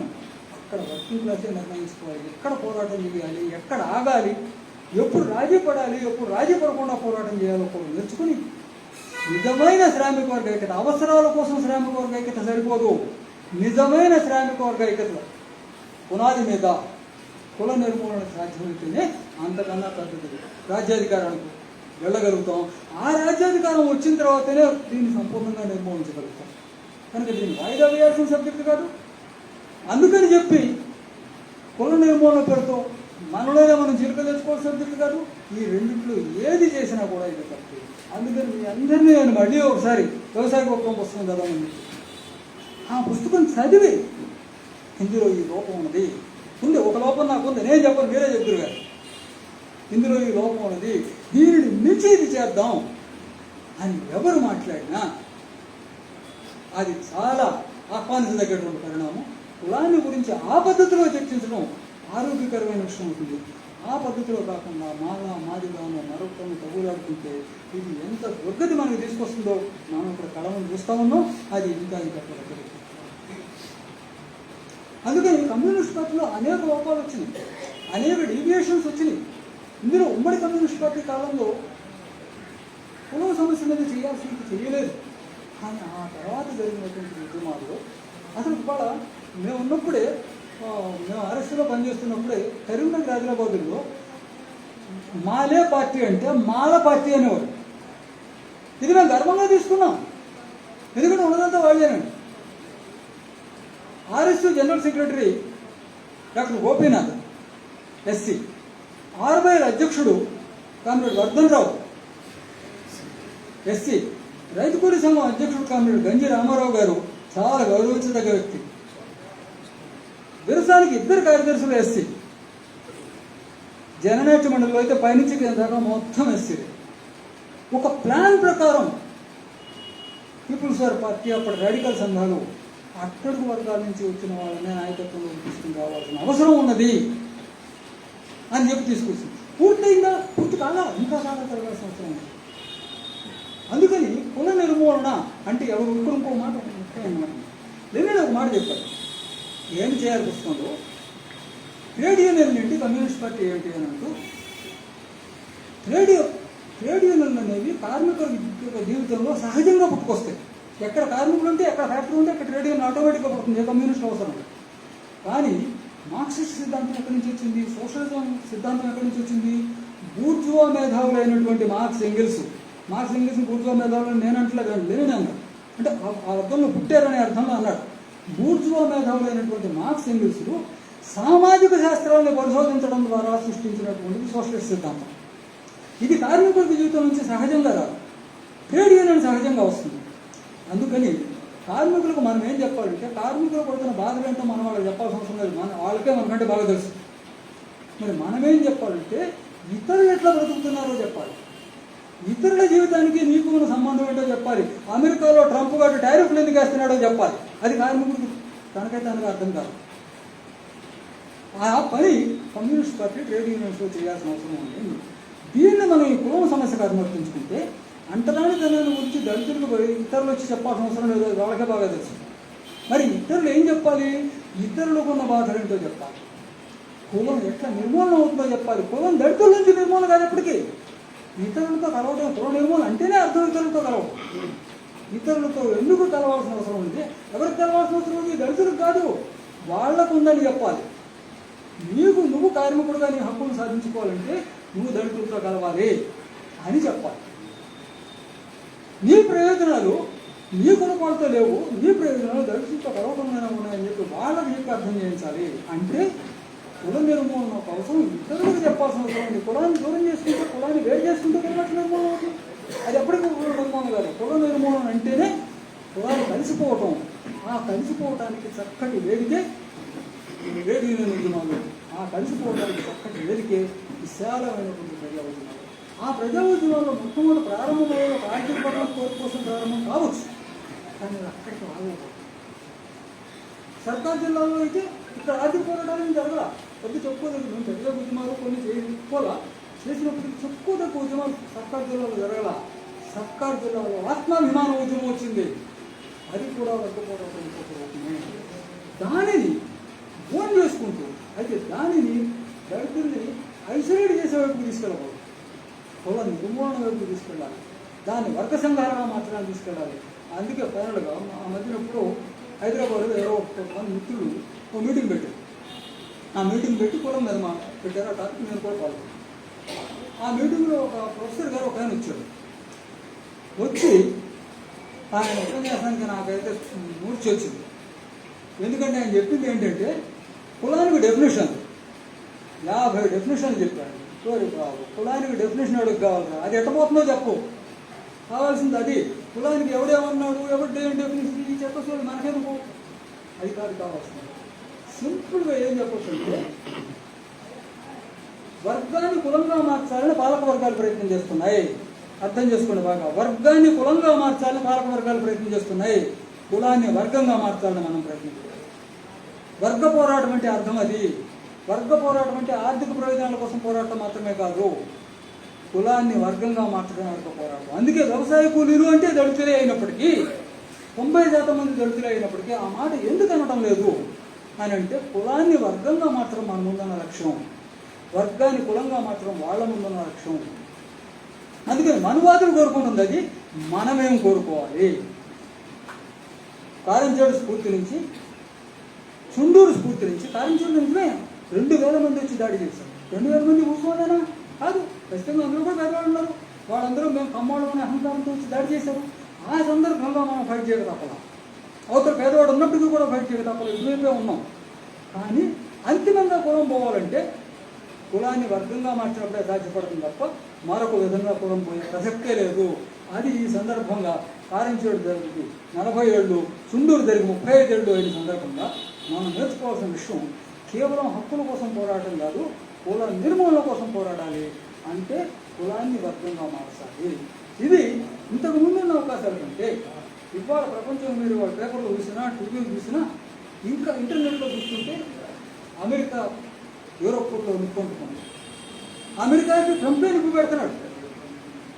అమెరికాలో పెద్ద ఎత్తున ఉద్యమాలు జరుగుతున్నాయి. ఇప్పటికి 5-6 సంవత్సరాల క్రితమే బ్లాక్ లైవ్స్ మ్యాటర్ అని ఒక ఉద్యమం జరిగింది. Black lives matter.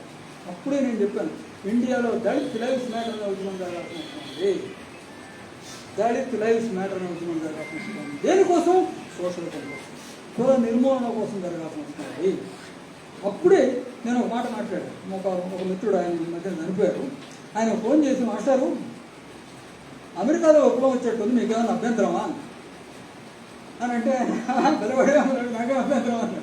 మీకేమో మీకు వ్యక్తిగతంగా అభ్యంతరం ఉండదని నాకు తెలుసు, కానీ మన సిద్ధాంతం దాన్ని ఒప్పుకోదు. మన సిద్ధాంతం ఏముంటుంది? ఆసియా, ఆఫ్రికా, లాటిన్ అమెరికా దేశాలే విప్లవ కేంద్రాలు ఉంటాయి. మరి ఆసియా, ఆఫ్రికా, లాటిన్ అమెరికా కేంద్రాలు రావడం లేదు. అమెరికాలో నిలుపుకుంటున్నాం. అక్కడి నుంచి వస్తుందేమో. అయితే మరి కమ్యూనిస్ట్ పార్టీ వాళ్ళు లేదు. కమ్యూనిస్ట్ పార్టీ లేకుండానే విప్లవాలు వస్తాయా? కమ్యూనిస్ట్ పార్టీలో విప్లవాలు రావా? నేను ఈ మాట అంటేనే మా మిత్రుడు, ఆయన కూడా చాలా సీరియస్ కమ్యూనిడే, ఆయన ఎగతాళిగా నువ్వు నాయకత్వం వహించాయి అమెరికా విప్లవానికి అన్నాడు.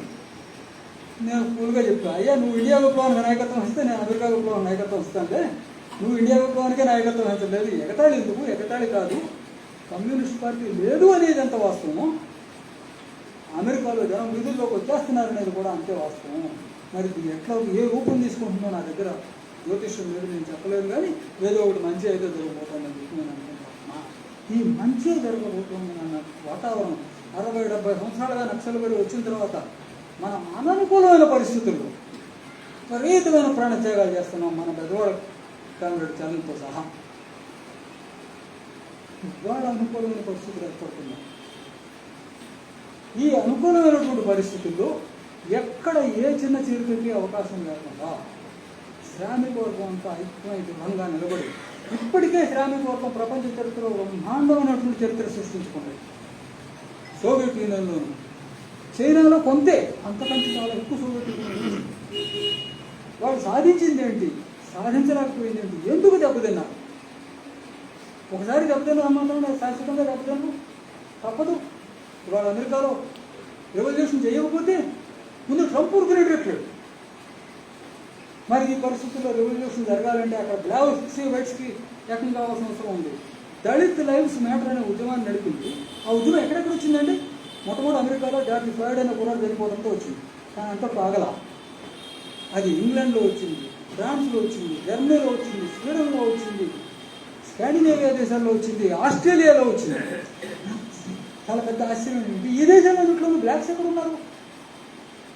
అమెరికాలో ఉన్నారు బ్లాక్స్, సౌత్ యూరోప్లో ఉన్నారు, ఇటలీ, గ్రీసు, ఈ దేశాల్లో ఉన్నారు, ఆఫ్రికాకి దగ్గర కనుక. నార్త్ యూరోప్లో బ్లాక్స్ ఎక్కడ ఉన్నారు? తెల్లవాళ్ళ విగ్రహాలను పడగొట్టారు. ఈ పడగొట్టిందంతా తెల్లవాళ్లే, బ్లాక్స్ కాదు. అంటే సారాంశంలో యాంటీ క్యాపిటలిస్ట్ మూవ్మెంట్ అది. ఇప్పుడు ఇంకా సీరియస్ అవుతుంది. పాలస్తీనా కోసం జెనీవాలో బ్రహ్మాండమైన ప్రదర్శనలు జరుగుతున్నాయి. అందుకని ఇప్పుడు మనం ఈ స్ఫూర్తితో మనం అర్థం చేసుకోవాల్సిన విషయం ఏంటంటే, కులాన్ని వర్గంగా మార్చడం, ఏ పేరుతో ఎవరు చీలికలు తీసుకొచ్చినా అది కార్మిక వర్గానికి ద్రోహం చేయడమే. అటువంటి ద్రోహానికి ఏమాత్రం అవకాశం ఇవ్వకుండా దళిత పురుడమ్మ పాట గురించి చెప్తూ, ఆ పాట రాసింది గద్దర్ కాదు, అది అసలు పాట కాదు, అది ఒక ఒగ్గు కథ. ఆ ఒగ్గు కథలో అది ఒక పాట. ఆ ఒగ్గు కథని రాసింది దివాకరు, బాణీ కట్టింది డప్పు రమేష్, వాళ్ళని కూర్చోబెట్టి చేయించింది నేను.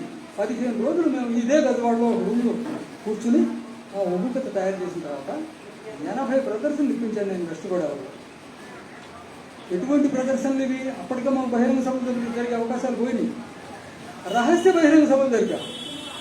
రహస్య బహిరంగ సభలు అంటే ఈ టీం వెళ్తుంది, గబగబ డప్పు కొడుతుంది, సాయంత్రం 6 దాకా సైలెంట్గా ఉంటారు, సాయంత్రం 6 డప్పు కొట్టి ఊళ్ళో ఆనందాన్ని పోగు చేసి ఆ ఒగ్గు కథ ప్రదర్శించేస్తారు, వచ్చిన ఉపన్యాసం చెబుతారు, అన్నది వేసి పారిపోతారు.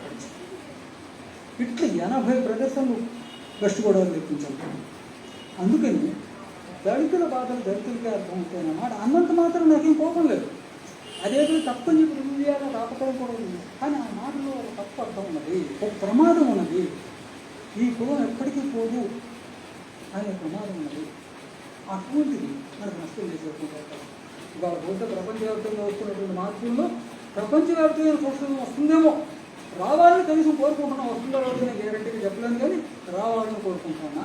ఆ దీంట్లో మన వంతు మనం కూడా తీయటానికి, అదే కనుక మొదలైతే ఆ సందుల సెడామియా అని చెప్పి కులం దరిద్రాన్ని కూడా నిర్మూలించబడేయడానికి దానిని ఒక అవకాశంగా తీసుకుని ప్రయత్నం చేయాలి. అది ఈ సందర్భంగా కారంచేడు ముఖవీరులను గుర్తు చేసుకుంటూ, కారంచేడు చుండూరు ఉద్యమాలను గుర్తు చేసుకుంటూ మనం మాట్లాడుకోవాల్సిన విషయం అని చెప్పి నేను అనుకుంటూ ఉన్నాను. మీరందరూ ఇంత ఓపికగా విన్నందుకు మీ అందరికీ ధన్యవాదాలు చెబుతూ, ఈ ఏర్పాటు చేసిన నాస్తిక సమాజం వాళ్ళకి నేను మాట చెప్పగానే కారంచేడు మీద పెట్టండి అని చెప్పగానే వాళ్ళు స్పందించి మంచిది దీని మీద పెడతామన్నందుకు, మీ అందరూ కూడా నేను మాట్లాడుతున్నట్లు ఏదో ఉంది, మనం ఏదో అన్నారు అనేటువంటి పద్ధతిలో కాకుండా ఓపికగా ఉన్నందుకు మీ అందరికీ మరోసారి కృతజ్ఞతలు తెలియజేస్తూ ఇంతకు విరమిస్తాం. Thank you.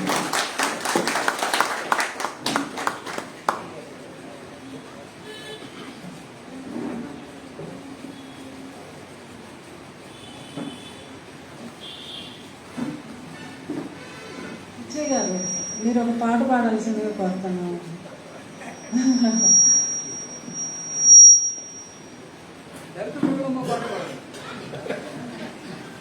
అది నేను రాయించిన పాట.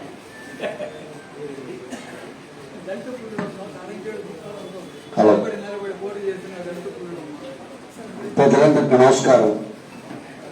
ప్రధాన వక్త చేసినటువంటి ఉపన్యాసం అయిన తర్వాత ఒక 2-3 పలవలు పాడాలనిపించింది నాకు. సందర్భోచితమో కాదో నాకు తెలియదు, కానీ అవసరమని నేను భావించాను. ఒక సంబంధం లేకపోతే మన్నించండి. ఈ లోకం ఇతిహాసం ఎంతేనని విన్నా,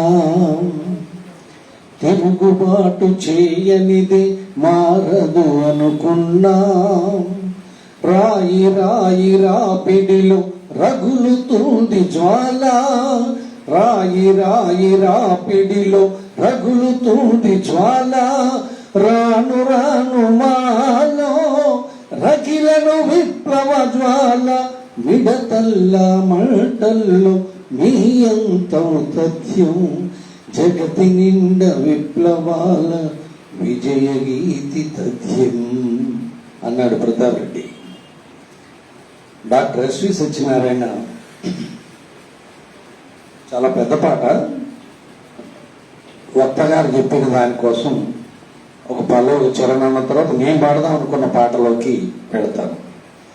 కులమని మతమని కొట్టుకు చచ్చే కూలిల్లారా మాలిల్లారా, పతితుల్లారా దళితుల్లారా, విన్నారా మీరీ కథను, కన్నారా మీరీ వెతను. కులమని మతమని కొట్టుకు చచ్చే కూలిల్లారా మాలిల్లారా, పతితుల్లారా దళితుల్లారా, విన్నారా మీరీ కథను, కన్నారా మీరీ వెతను. విన్నారా మీరీ కథను, కన్నారా మీరీ వెతను. మాల మాదిగని మనలో మనకి కచ్చలు పెట్టి చిచ్చులు రేపి, మాల మాదిగని మనలో మనకే కచ్చలు పెట్టి చిచ్చులు రేపి, పూరి గుడిసెలకు నిప్పులు పెట్టి మురిసి మురిసిన చీకటి శక్తులే. రామనామమనే మంత్ర జపంతో, రామనామమనే మంత్ర జపంతో నామం పెట్టుటకొస్తున్నారని, విన్నారా మీరీ కథను, కన్నారా మీరీ వెతను. విన్నారా మీరీ కథను, కన్నారా మీరీ వెతను. కాబట్టి ప్రధాన వక్త మాట్లాడిన దాంట్లో శ్రామిక వర్గం గురించి చెప్పారు. కాబట్టి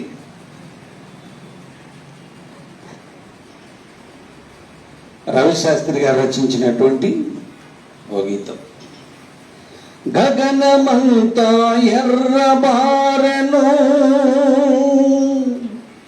గగనమంతా ఎర్రబారెను, రగులుతున్న నెగడులాగా, కర్మ సాక్షి కిరణమా,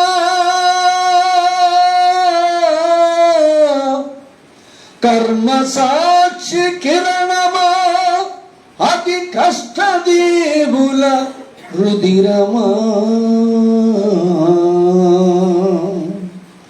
గగనమంతా ఎర్రబారెను, రగులుతున్న నెగడులాగా, కర్మ సాక్షి కిరణమా,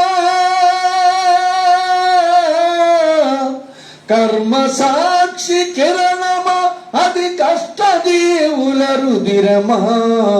గగనమంతా ఎర్రబారెను, రగులుతున్న నెగడులాగా.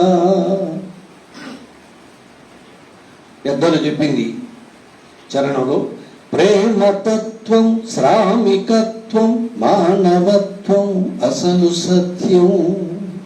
ప్రేమతత్వం శ్రామికత్వం మానవత్వం అసలు సత్యం. రచనలోన పొందుపరచిన, రచనలోన పొందుపరచిన కవిమగ్ధం కవితలాగా, గగనమంతా ఎర్రబారెను, రగులుతున్న నెగడులాగా. సింగరేణి గనుల్లోన చిట్టి వలస మిల్లులోన, సింగరేణి గనుల్లోన చిట్టి వలస మిల్లులోన, రంగరించిన జీవితాల్లో, రంగరించిన జీవితాల్లో రగులుతున్న అగ్నిలాగా, గగనమంతా ఎర్రబారెను, రగులుతున్న నెగడులాగా. మూసివేసిన ఫ్యాక్టరీలు తీసివేసిన కార్మికావళి, మూసివేసిన ఫ్యాక్టరీలు తీసివేసిన కార్మికావళి. ఘోషలోన శోషలోన, ఘోషలోన శోషలోన కంటి రక్తం ధారలాగా, గగనమంతా ఎర్రబారెను, రగులుతున్న నెగడులాగా ఎందరెందరో కన్న తల్లులు కడుపు కోతను దానమిచ్చి ఎందరెందరో కన్న తల్లులు కడుపు కోతను దానమిచ్చి జనం కోసం మనం తెచ్చిన జనం కోసం మనం తెచ్చిన ఉక్కు ఫ్యాక్టరీ కొలిమిలాగా గగనమంతా ఎర్రమారెను రగులుతున్న నెగడులాగా కర్మ సాక్షి కిరణమా కర్మ సాక్షి కిరణమా అది కష్టదీవుల రుదిరమా గగనమంత ఎర్రమారెను రగులుతున్న నెగడులాగా. నమస్కారం.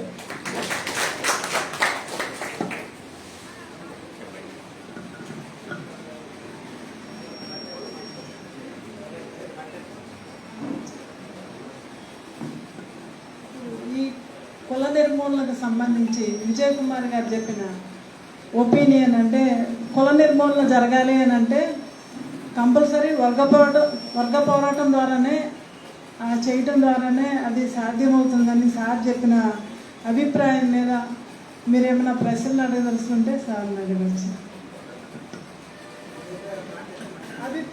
మీ అభిప్రాయాలను కూడా తెలియపరచండి.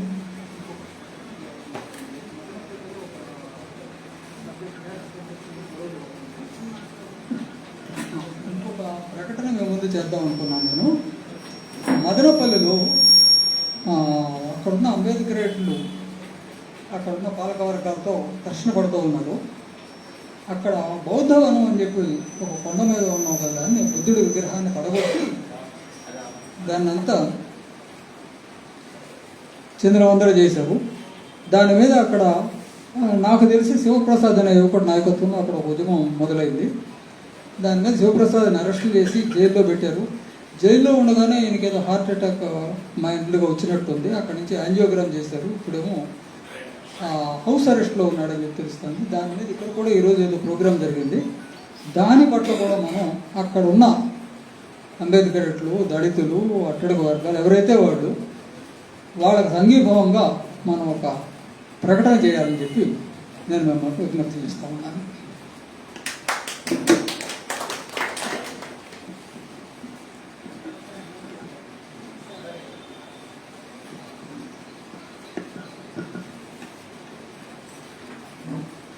సభకి నమస్కారం. సభాధ్యక్షులు రాజ్యలక్ష్మి గారు, వక్త డాక్టర్ గారు, శరీరతత్వం, మార్క్సిజం, క్వాంటమ్ మెకానిక్స్, కెమిస్ట్రీ వీటిలో అన్వేషించేవి. సో ఆ సార్తో నాకు అనుబంధం ఉంది. జాషువా కులగోత్రాలు మలమూత్రాలు లాంటివి, అవి విసర్జించిన ఇటు దేహానికి అటు దేశానికి ఆరోగ్యం అన్నారు. ఇంకొక మాట ఏమన్నారంటే, గుణం లేనివాడు కులం గొడుగు పడతాడు, మానవత్వం లేనివాడు మతము ముసుగు వేస్తాడు. సో అశోక్ గారు, కమ్యూనిస్టు నాస్తికుడు కాకపోవటం నిబద్ధహీనత, నాస్తికుడు కమ్యూనిస్టు కాకపోవటం బుద్ధిహీనత. సో మిత్రులారా, డాక్టర్ గారు చెప్పినవన్నీ కాంటెంపరీ. అంటే ఆ కాలంలో నేను ఉన్నాను, నేను గుంటూరులోనే చదువుకున్నాను కాబట్టి ఆ మెడికల్ కాలేజీ యాజిటేషన్స్ అవి అప్పుడు నేను ఆ రాడికల్స్లో ఉన్నాను కాబట్టి నాకు సార్ తెలుసు. తర్వాత ఈ విజయ్ కుమార్ గారు ఆచరణవాది. 90%తో వారితో నాకు ఏకీభవిత్వం ఉంది, ఏకీభవిస్తున్నా. వీరిని అసలు ఎన్కౌంటర్ చేసి తీసుకెళ్ళి హైదరాబాద్లో ఉంటే అప్పుడు పోసేని గారు వీరి బ్రదర్ జయకుమార్ గారు వీరిని కాపాడటానికి చాలా ఇచ్చేశారు. మరి వాళ్ళ ప్రయత్నం వల్ల ఇప్పుడు మనం మన దగ్గర ఇక్కడ చూస్తూ ఉన్నాం. ఇక మ్యారేజ్ ఏమిటి అంటే ఆయన సహచరుని దళిత ఒక నర్సుని మ్యారేజ్ చేసుకొని ఆదర్శంగా ఉన్నారు. సరే, ఆమెను ఎన్కౌంటర్ కూడా చేశారు. సో ఇది ఒక ఆచరణవాదం. అన్నిటికంటే ముందు మా అయ్యన్న గారి నిబద్ధత, నాస్తిక సమాజం అధ్యక్షుడుగా, అంటే ఇది ఆంధ్రప్రదేశ్ తెలంగాణ కలిసి ఉన్నప్పుడు తర్వాత కూడా దానికి ఇదిగా ఉండి దానికి 100కి 100 కట్టుబడిన వ్యక్తిగా అతన్ని మేము చాలా గర్వంగా చెప్పుకుంటాము. ఎటొచ్చి మాతో పాటు కులాల్ని, మా కుటుంబాన్ని మాతో తీసుకురాలేకపోతున్నాం. తర్వాత మిగతా ఈ వరవరరావు గారి నుంచి మిగతా అందరితోనూ మాకెంతో కొంత బాలగోపాల్ గారు, హరిగోపాల్ గారితో నాతో కూడా వ్యక్తిగతంగా ఉంది, కళ్యాణ్ రావు గారితో సహా. ఈ ఉద్యమాల్లో ఏమండి, కామ్రేడ్స్ అంటేనే కమ్మారెడ్లు. ఓహో, అదే అందుకే కామ్రేడ్స్ అంటారంట. సరే, కామ్రేడ్ అనే పదం ఇక్కడ పుట్టింది కాదు, నాకు అది ఫ్రెంచ్ మూలం అనుకుంటున్నా నేను. సో ఇక్కడ వాళ్ళు చెబుతారు, అవునరా బాబు, కమ్యూనిస్టులు అయిన వాళ్ళందరినీ కమ్మాళ్ళ నుంచి, కమ్మ కులస్తుడిని కమ్మాడి నుంచి, రెడ్డి కులస్తుడు రెడ్డి నుంచి, బ్రాహ్మ కులస్తుడి బ్రాహ్మణుల నుంచి జంధ్యాలను ఇచ్చేసి బహిష్కరించారు. చంద్రశేఖర్ గారు, నాకు వాళ్ళ ఫాదరు, వాళ్ళు పల్నాడు ఏరియా, వాళ్ళ నాన్నగారు తెలుసు, జంజం వేసి జంజనంతో రోజు ఇచ్చేసేవాళ్ళు. ఒక సోదరి అమ్మాయి చేసుకున్నందుకు ఎన్ని తిట్టారో ఏమిటో, మా ఇంటి ఎదురుగానే ఉండేవాళ్ళు వారు. అదొకటి. వీళ్ళని వేసుకొస్తున్నాడు వెనక. వాళ్ళని వేసుకొచ్చేటప్పుడు కూడా ఈ బ్రాహ్మణులు కాదు, మా బ్రాహ్మణులు అసలు వాళ్ళు లేరయ్యా. అదిగొచ్చు కారం సైడ్లో మాదిగలు కానీ, ఇక్కడ దీంట్లో చుండూరులో మాలలు కానీ మీ వెనక లేరు. మళ్ళీ వీళ్ళు వెనకంతా ఉంది కూడా కమ్మలు, రెడ్లు, బేపనాళ్ళు, వీళ్ళే. అసలు వాళ్ళకి లేదయ్యా, వాళ్ళకి ఏం దొరకదు. మీకు ఎందుకు ఊరి మీద మీకు అర్థం కావట్లేదండి. వాళ్ళని ఇక బహిష్కరిస్తే ఎక్కడ పోతారో, అసలు బహిష్కరించబట్టే కదా వాళ్ళు పంచములుగా ఏర్పడ్డారు, సూదులు ఇప్పి కూడా. కాబట్టి ఎక్కడ పోలే మాస్టారు అని నేను ఆయనతో ఇచ్చేసేవాడిని. కానీ వారు ఎంత జంధ్యాన్ని ఇది ఇచ్చేసినా కానీ ఎందుకో కొంత సానుభూతి ఉంది. చంద్రశేఖర్ గారి పేరు చెబితే పల్నాడులో కాని పనులు, చాతగాని పనులు, దాచేపల్లి అంటే నట్టుకోడు, దాచేపల్లి, ఇవన్నీ కలిపి ఉంటే ఎక్స్చేంజ్కి నేను ఒక జూనియర్ ఆఫీసర్గా పనిచేసే టైం 91 to 94. సో మిత్రులారా, వారితో ఆ మేర నాకు అనుబంధం ఉంది. తర్వాత నేను రష్యాలో పర్యటించినప్పుడు అక్కడ ఏం జరిగినాయి, తర్వాత చైనాలో చూసా. చైనాలో ఏమన్నా లేకపోయినా అక్కడ వ్యక్తిగత ఆస్తి లేదు. భూమి ప్రభుత్వ సొంతమే, బహుశా సమిష్టి వ్యవసాయం. సో ఇలాగే డాక్టర్ గారు చెప్పిన దాంట్లో నేను ఇంకొకటి కూడా అర్థం చేసుకోగలను. ఎస్, ట్రంప్ని భయపెట్టేది ఇప్పుడు ఇక పుతిన్, జింపింగ్, ఇక సరే వాళ్ళని ఇక అంతా తెలిసిందే. ఇప్పుడు అత్యంత సెన్సేషనల్ మనిషి జోఫ్రా మమ్దాని, న్యూయార్క్ డెమోక్రటిక్ నామినీగా ఇదయ్యి, సరే రేపు నవంబర్లో బహుశా మేయర్ కూడా కావచ్చు. ఆయన్ని వ్యతిరేకించే వాళ్ళు ముఖ్యంగా మ్యాక్సిమం ఇండియన్సేనండి. ఆయన వెనక నిలబడిన గట్టిగా ఉన్న వాళ్ళు కూడా యూదుల్లో ఒక భాగం. ఇజ్రాయిల్ ఎంత దురహంకారంగా పాలస్తీనియన్ని ఎంత నరమేధం చేస్తుందో తెలుసు. కానీ టెల్ అవీవ్, జెరూసలంలో ఆ యూదులే నేతన్యాహుకి వ్యతిరేకంగా ఇచ్చేస్తున్నారు. బహుశా అది యూదు మతము లేకపోతే యూదుల్లో ఉన్న ఇదే కాదు. ఒకటి అర్థం చేసుకున్నాక, ఎందుకంటే సబ్జెక్ట్ అర్థం కావాలి. ఎందుకు పరస్పర సంఘర్షించిన శక్తుల నుండే చరిత్ర పుట్టే. ఆ చరిత్రని ఎప్పటి నుంచో అర్థం చేసుకున్నాడు. డాక్టర్ గారు చెప్పిన దాంట్లో ఒకటి అనిపిస్తా, ఒకటి నేను ఏకీభవిస్తా. బాధితులు ఏకం కావాలి. స్పార్టకస్ దాంట్లో ఏకమయ్యారు. తర్వాత ఈ దళితుల తరపున పోరాడిన వాళ్ళు ఎంతమంది? అసలు అంబేద్కర్ బౌద్ధ మతాన్ని తీసుకున్నారో మనందరికీ తెలిసిందే లక్షలతో. మరి ఎంతమంది వాళ్ళు ఉన్నారో వాళ్ళలో కంటే కూడా ఈ మిగతా వాళ్ళలోనూ బుద్ధిజాన్ని ఆచరించి నమ్మే వాళ్ళే మిగతా ఎక్కువ మంది ఉన్నారు. ఆచరణ ఎక్కడది? ఇక కృష్ణమాదిగ గారు మరి ఆయన భావజాతం ఏమిటో అందరికీ తెలిసిందే. మరి మనువాదాన్ని ముద్దాడుతున్నాడు. మిగతా వాళ్ళు కూడా అంతే ఉన్నారు. వాళ్ళ తరపున కూడా పోరాడాల్సింది. ఇక్కడ చెప్పినట్టుగా కమ్యూనిస్టులు చైతన్యవంతులు, ప్రగతిశీల శక్తులు మాత్రమే. వీళ్ళు కాకుండా వేరే వాళ్ళు ఏమీ లేదు. ఎందుకు అంటే అగ్రకులు ఇంకా ఇప్పుడు కూడా మన భావజాలం మన బుర్రల నిండా అదే ఉంది. మన బుర్రల్లో ఉన్న భావజాలాన్ని తొలగించుకోవాలి అంటే సాంఘిక ఆర్థిక పోరాటాలు అంటారు చూసారా, సిత్తు బొమ్మలు లాంటివి. వాటి నుంచి మనం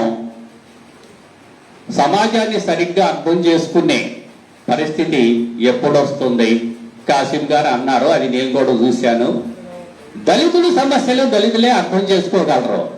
నిజమే, అసలు అర్థం చేసుకోలేదు అని మనకు తెలుస్తుంది ఆయన దాన్ని బట్టే. లేదు, అర్థం చేసుకోలేదు కాబట్టే కదా మనకంటే వాళ్ళు బాధితులు. ఆ బాధితులు వాళ్ళని ఇచ్చేస్తే మళ్ళా ఇక్కడికి వచ్చేటప్పటికి ఈసారి చెప్పారు కదా వాళ్ళంతా అదే. కానీ వీళ్ళందరికీ నాయకులు ఎవరండి? ఎవరో కొండపల్లి సీతారామయ్య. ఆయన ఎక్కడి నుంచి వచ్చాడు మీకు తెలీదా? జొన్నపాడు రెడ్డి అండి. వారిళ్ళు దుప్పలేక ప్రతి దాంట్లోనిదే. సత్యంమూర్తి గారు వచ్చి కూడా ఆఖరికి దాన్ని ఇచ్చేశారు. ఇదేం కమ్యూనిజం అండి? ఇదేం ఎంఎల్ పార్టీ అండి? చెప్పండి. అదా ప్రతి దాంట్లో 11/6 అంటాం. మనం ఒక నడక నేర్చుకోవడానికి ఎన్ని వందల వేల తప్పటడుగులు వేసాం, ఎన్నిసార్లు పడులేసాం. సిగ్గులు పడలా? సిగ్గు పడితే ఎట్లా ఇదవుతాం? మనిషి ఈ స్థాయికి రావటానికి, ఒక మానవ రూపం ఎక్కటానికి ఎన్ని వందల కోట్ల సంవత్సరాలు పట్టింది. ఎన్ని వేల అవతారాలి పరిణామాలకి మనం సిద్ధపడాల్సి వచ్చింది. ఇవన్నీ జరిగినట్టు కదా ఇదయింది. ఒక్కసారి ఏది రాదు. సో ప్రపంచమే మారిపోతుంది. ఆ మారిపోవటంలో మనం ఎంత వెనకబడి ఉన్నామో మనందరికీ తెలిసింది. నిన్నగాక మొన్న మనకేం తెలుస్తుంది? ఏమండి, ఎందుకు దక్షిణ కన్నడ డిస్ట్రిక్ట్ లో ఏం తెలుస్తుంది మనకి? అది శివాలయమా అని నేను పెట్టా. ఓహో, శివాలయానికి ఇద్దరు అధిపతి మంజునాథుడే కదండి, శివుడే. కాబట్టి శివాలయం అంటే శివాలయంగా మారిచ్చారు. ఆ మార్చిన మహానుభావులు అంతా బ్రహ్మాండంగా ఉన్నాడు. అది ఎంతో జైనుల యొక్క ఆధిపత్యం అంట. 21వ తరము 22వ తరము వీరేంద్ర హెగ్డే గారు. అదేమో అడ్డనామాలు దేవుడు, పూజారులేమో నిలువు నామాలు. సమాజానికి పెట్టే నామాలండి అవి. సో ఇక్కడ జరుగుతుందో బట్టికి ధర్మస్థలి అది జరిగేదేమిటి? ఇవన్నీ మనం చూస్తున్నాం. ఏది ప్రజల్లో చైతన్యం, ప్రజల్లో మార్పులేవి? బాధితులంతా ఏకం ఎక్కడయ్యారో? పతితులారా భ్రష్టులారా అని శ్రీశ్రీ అని మన సార్ చెప్పారే. ఏది ఎక్కడ? వాళ్ళు ఏకం కండి, వాళ్ళు నాయకత్వం వహించడానికి ఉన్నారో. పరిస్థితులు అదే సృష్టించుకుంటాయి, పరిస్థితులు నాయకత్వాన్ని సృష్టించుకుంటాయి. కమ్యూనిజం వాటిల్లో ఇంకా చైతన్యవంతాన్ని రగిలిస్తాయి. ఆ నాయకత్వానికి సరైన డైరెక్షన్ ఇస్తుంది. ఇది చేయగలగటానికి ఇప్పుడు వాళ్ళు రెడీగానే ఉంటారు. కానీ భారతదేశంలో మరి శోచనీయ పరిస్థితి, దురదృష్టం అనకూడదు కానీ శోచనీయ పరిస్థితి ఏంటంటే ఎవరు ఏకం కావాలో వాళ్ళు విడగొట్టబడ్డారో. మరి వీళ్ళ అగ్రకులాలు, ఈ రెడ్లు, కమ్మలు, లేకుంటే కాపులు అర్థంగానే కొనసాగేటట్టుగా ఉపయోగపడుతుంది ఈ కామ్రేడ్స్గా చెప్పబడే వీళ్ళు కాదండి. వాళ్ళు తన్నుకుంటున్నారు. వాళ్ళు తన్నుకోవటం వల్ల మరి ఎవరికి వస్తుంది? ఎవరు నేర్చుకోవాలి? ఎవరు గుణపాఠాలు తీసుకోవలసిన వాళ్ళు మిత్రులారా. నేనైతే చాలా స్పందించగలను వారితో. ఎందుకంటే ఆర్టిఫిషియల్ ఇంటెలిజెన్స్, డీప్ సీక్ దాకా కూడా మాట్లాడవచ్చు. కానీ మీలో అర్థం చేసుకునే వాళ్ళకి ఎక్కువ మందికి అది కొంచెం ఇబ్బందిగా ఉంటుంది. కాబట్టి అది మరో సెక్షన్లో పెట్టుకుందాం. సార్ వారి మీద స్పందించాలి అంటే 90% నాకు తెలిసినయే కదండి. నేను ఆఖరికి చుండూరులో, నేను దుగ్గిరాల్లో పోయి చుండూరు కొంతమందితో నేను ఇంటరాక్ట్ అయ్యా. వాళ్ళు దెబ్బలు లేక డీసులు వాళ్ళందరూ కూడా ఈ అగ్రకులస్తుల్నే వెనకేసుకొస్తున్నారు. అది చాలా శోచనీయమైన విషయం. సో మిత్రులారా, మీరు ఆలోచించండి. ఎందుకంటే మనం కమ్యూనిస్టు అంటే హ్యూమనిజం నుంచి పుట్టింది. సో మనం మరొకసారి అంకితం అవుదాం మా అయ్యన్న గారి ఆశయాలు. ఆ ఆశ్రమానికి, శారవాక ఆశ్రమానికి ఎన్నో త్యాగాలు. ఎందుకంటే భోగాలు ఎలా వస్తాయండి? త్యాగాలు చేస్తే అయ్యే వస్తాయి భోగాలు. నో గెయిన్స్ వితౌట్ పెయిన్స్ అంటారు. మా రామకృష్ణ గారి అడుగు జాడల్లో మేము ఇచ్చేస్తూ, సో ఈ అవకాశం ఇచ్చిన ఈ సభకు ధన్యవాదాలు చెప్తూ ఉంటాను. Thank you. ఎవరైనా మీ అభిప్రాయాలను తెలియపరుస్తారు? ప్రశ్నలు ఏమైనా అడుగుతారా ఎవరైనా?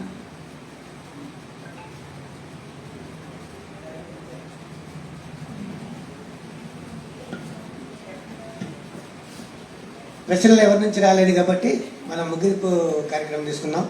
ఇది మరి అయ్యన్న గారి 7వ వర్ధంతి కింద మనం తీసుకున్నాం. తర్వాత మరి చుండూరు కార్యక్రమం కూడా తీసుకున్నాం. దాని మీద సుదీర్ఘమైన ఉపన్యాసం. అయితే అయ్యన్న గారి గురించి 2 మాటలు చెప్పాలనుకున్నాను. అయ్యన్న గారు మహబూబ్ నగర్ జిల్లాలో జన్మించారు. అక్కడే ఉపాధ్యాయ వృత్తి స్వీకరించారు. ఆ సందర్భంగా ఆ రోజుల్లో చార్వాక నాస్తిక సమాజాన్ని స్థాపించినటువంటి వాడు బి రామకృష్ణ గారు. ఆయన అక్కడ లెక్చరర్గా పనిచేస్తూ ఉండేవాళ్ళు. ఆయనతోటి మరి అయ్యన్న గారికి స్నేహం ఏర్పడి ఆ దశలో అయ్యన్న గారు కూడా ఒక భౌతికవాదిగా, తర్వాత నాస్తికవాదిగా ఆయన ఎదిగాడు. ఆ దశలో వాళ్ళిద్దరు కలిసి పనిచేస్తున్న దశలో రామకృష్ణ గారు చనిపోయిన తర్వాత జాతీయ అధ్యక్షుడిగా కె అయ్యన్న గారు నిర్వహించడం జరిగింది. ఆయన 2018లో చనిపోయేంత వరకు కూడా మరి నాస్తిక సమాజానికి జాతీయ అధ్యక్షుడిగా కొనసాగారు. ఆయన బ్రతికున్నంత కాలం కూడా ఈ నాస్తిక తత్వం మీద, మూఢనమ్మకాలకు వ్యతిరేకంగా ప్రజల్ని శాస్త్రీయ దృక్పథంలో చైతన్యవంతం చేయాలనే తత్వంతోటే పనిచేశాడు. అందుకనే ఆయన వర్ధంతి సభను మనం నిర్వహిస్తున్నాం. ఆ సందర్భంగా మరి ఆయనతో పాటు మరి విజయ్ కుమార్ గారు కూడా ఆయన తెలిసే ఉంటుంది. విజయ్ కుమార్ గారు చాలాసార్లు వచ్చారు. ఈ సందర్భంగా ఒకటి ఏంటంటే, నాస్తిక సమాజం ముఖ్యంగా ఈ దేశంలో మూఢనమ్మకాల్ని తొలగించి శాస్త్రీయమైన దృక్పథంతో ప్రజలను చైతన్యం చేసి తద్వారా శాస్త్రీయమైన సోషలిజాన్ని స్థాపించుకోవాలనే ఉద్దేశంతో ఇది పనిచేస్తా ఉంది. ఇప్పుడు ప్రజలందరూ, మనుషులందరూ కూడా, ప్రతి జీవి కూడా తల్లిదండ్రుల గర్భం నుంచి వస్తుంది. కానీ పురాతనమైన శాస్త్రాలు, మనధర్మ శాస్త్రాలు చెప్పినట్టుగా ముఖాల నుంచో, భుజాల నుంచో, తొడల నుంచో, కాళ్ళ నుంచి పుట్టరు. ఎవరైతే తల్లి ఎట్లా పుడతారంటే తల్లి గర్భం నుంచి అందరూ. కాబట్టి వాళ్ళందరూ వృత్తి చేసుకున్న దశలో కులవ్యవస్థ వచ్చింది. కులవ్యవస్థ రక్త సంబంధాలు లేకుండా, వివాహ వ్యవస్థ లేకుండా ఒక వర్గం దాన్ని ఉపయోగించుకొని అదే కొనసాగిస్తూ ఈ దేశాన్ని వెనుకబడి పట్టించారు. దాన్ని మనం అందరం మరి మన విజయ్ కుమార్ గారు చెప్పినట్టు కార్యవర్గ దృక్పథం చాలా తప్పనిసరిగా ఉంటుంది. ఆ దృక్పథంతో మనం ముందుకు వెళ్ళాలని, శాస్త్రీయ భావంతో ముందుకు వెళ్ళాలని చెప్తూ ఈ సభకి వచ్చినంత వరకు మరి ముఖ్యంగా అధ్యక్షులు వచ్చినటువంటి రాజ్యలక్ష్మి గారికి, మరి పిలవంగానే ముఖ్య ఉపన్యాసాలుగా విజయ్ కుమార్ గారికి, మంచి పాట పాడినటువంటి పిచ్చయ్య గారికి, మరి అట్లాగే మరి శివారెడ్డి గారు మీకు అందరూ తెలుసు, ఇప్పుడు చార్వాకాశ్రానికి నాస్తిక సమాజం ఆయన అధ్యక్షుడు. మరి మిగిలినందరూ మీరందరూ ఈ ఎంతో ఓపిక వచ్చి ఈ స్ఫూర్తి తోటి ప్రజల్లోకి వెళ్ళి మనం పనిచేయాలని చెప్తూ మీకు అందరికి ధన్యవాదాలు తెలుస్తూ ఈ సభని ఇంతటితో ముగిస్తున్నాం.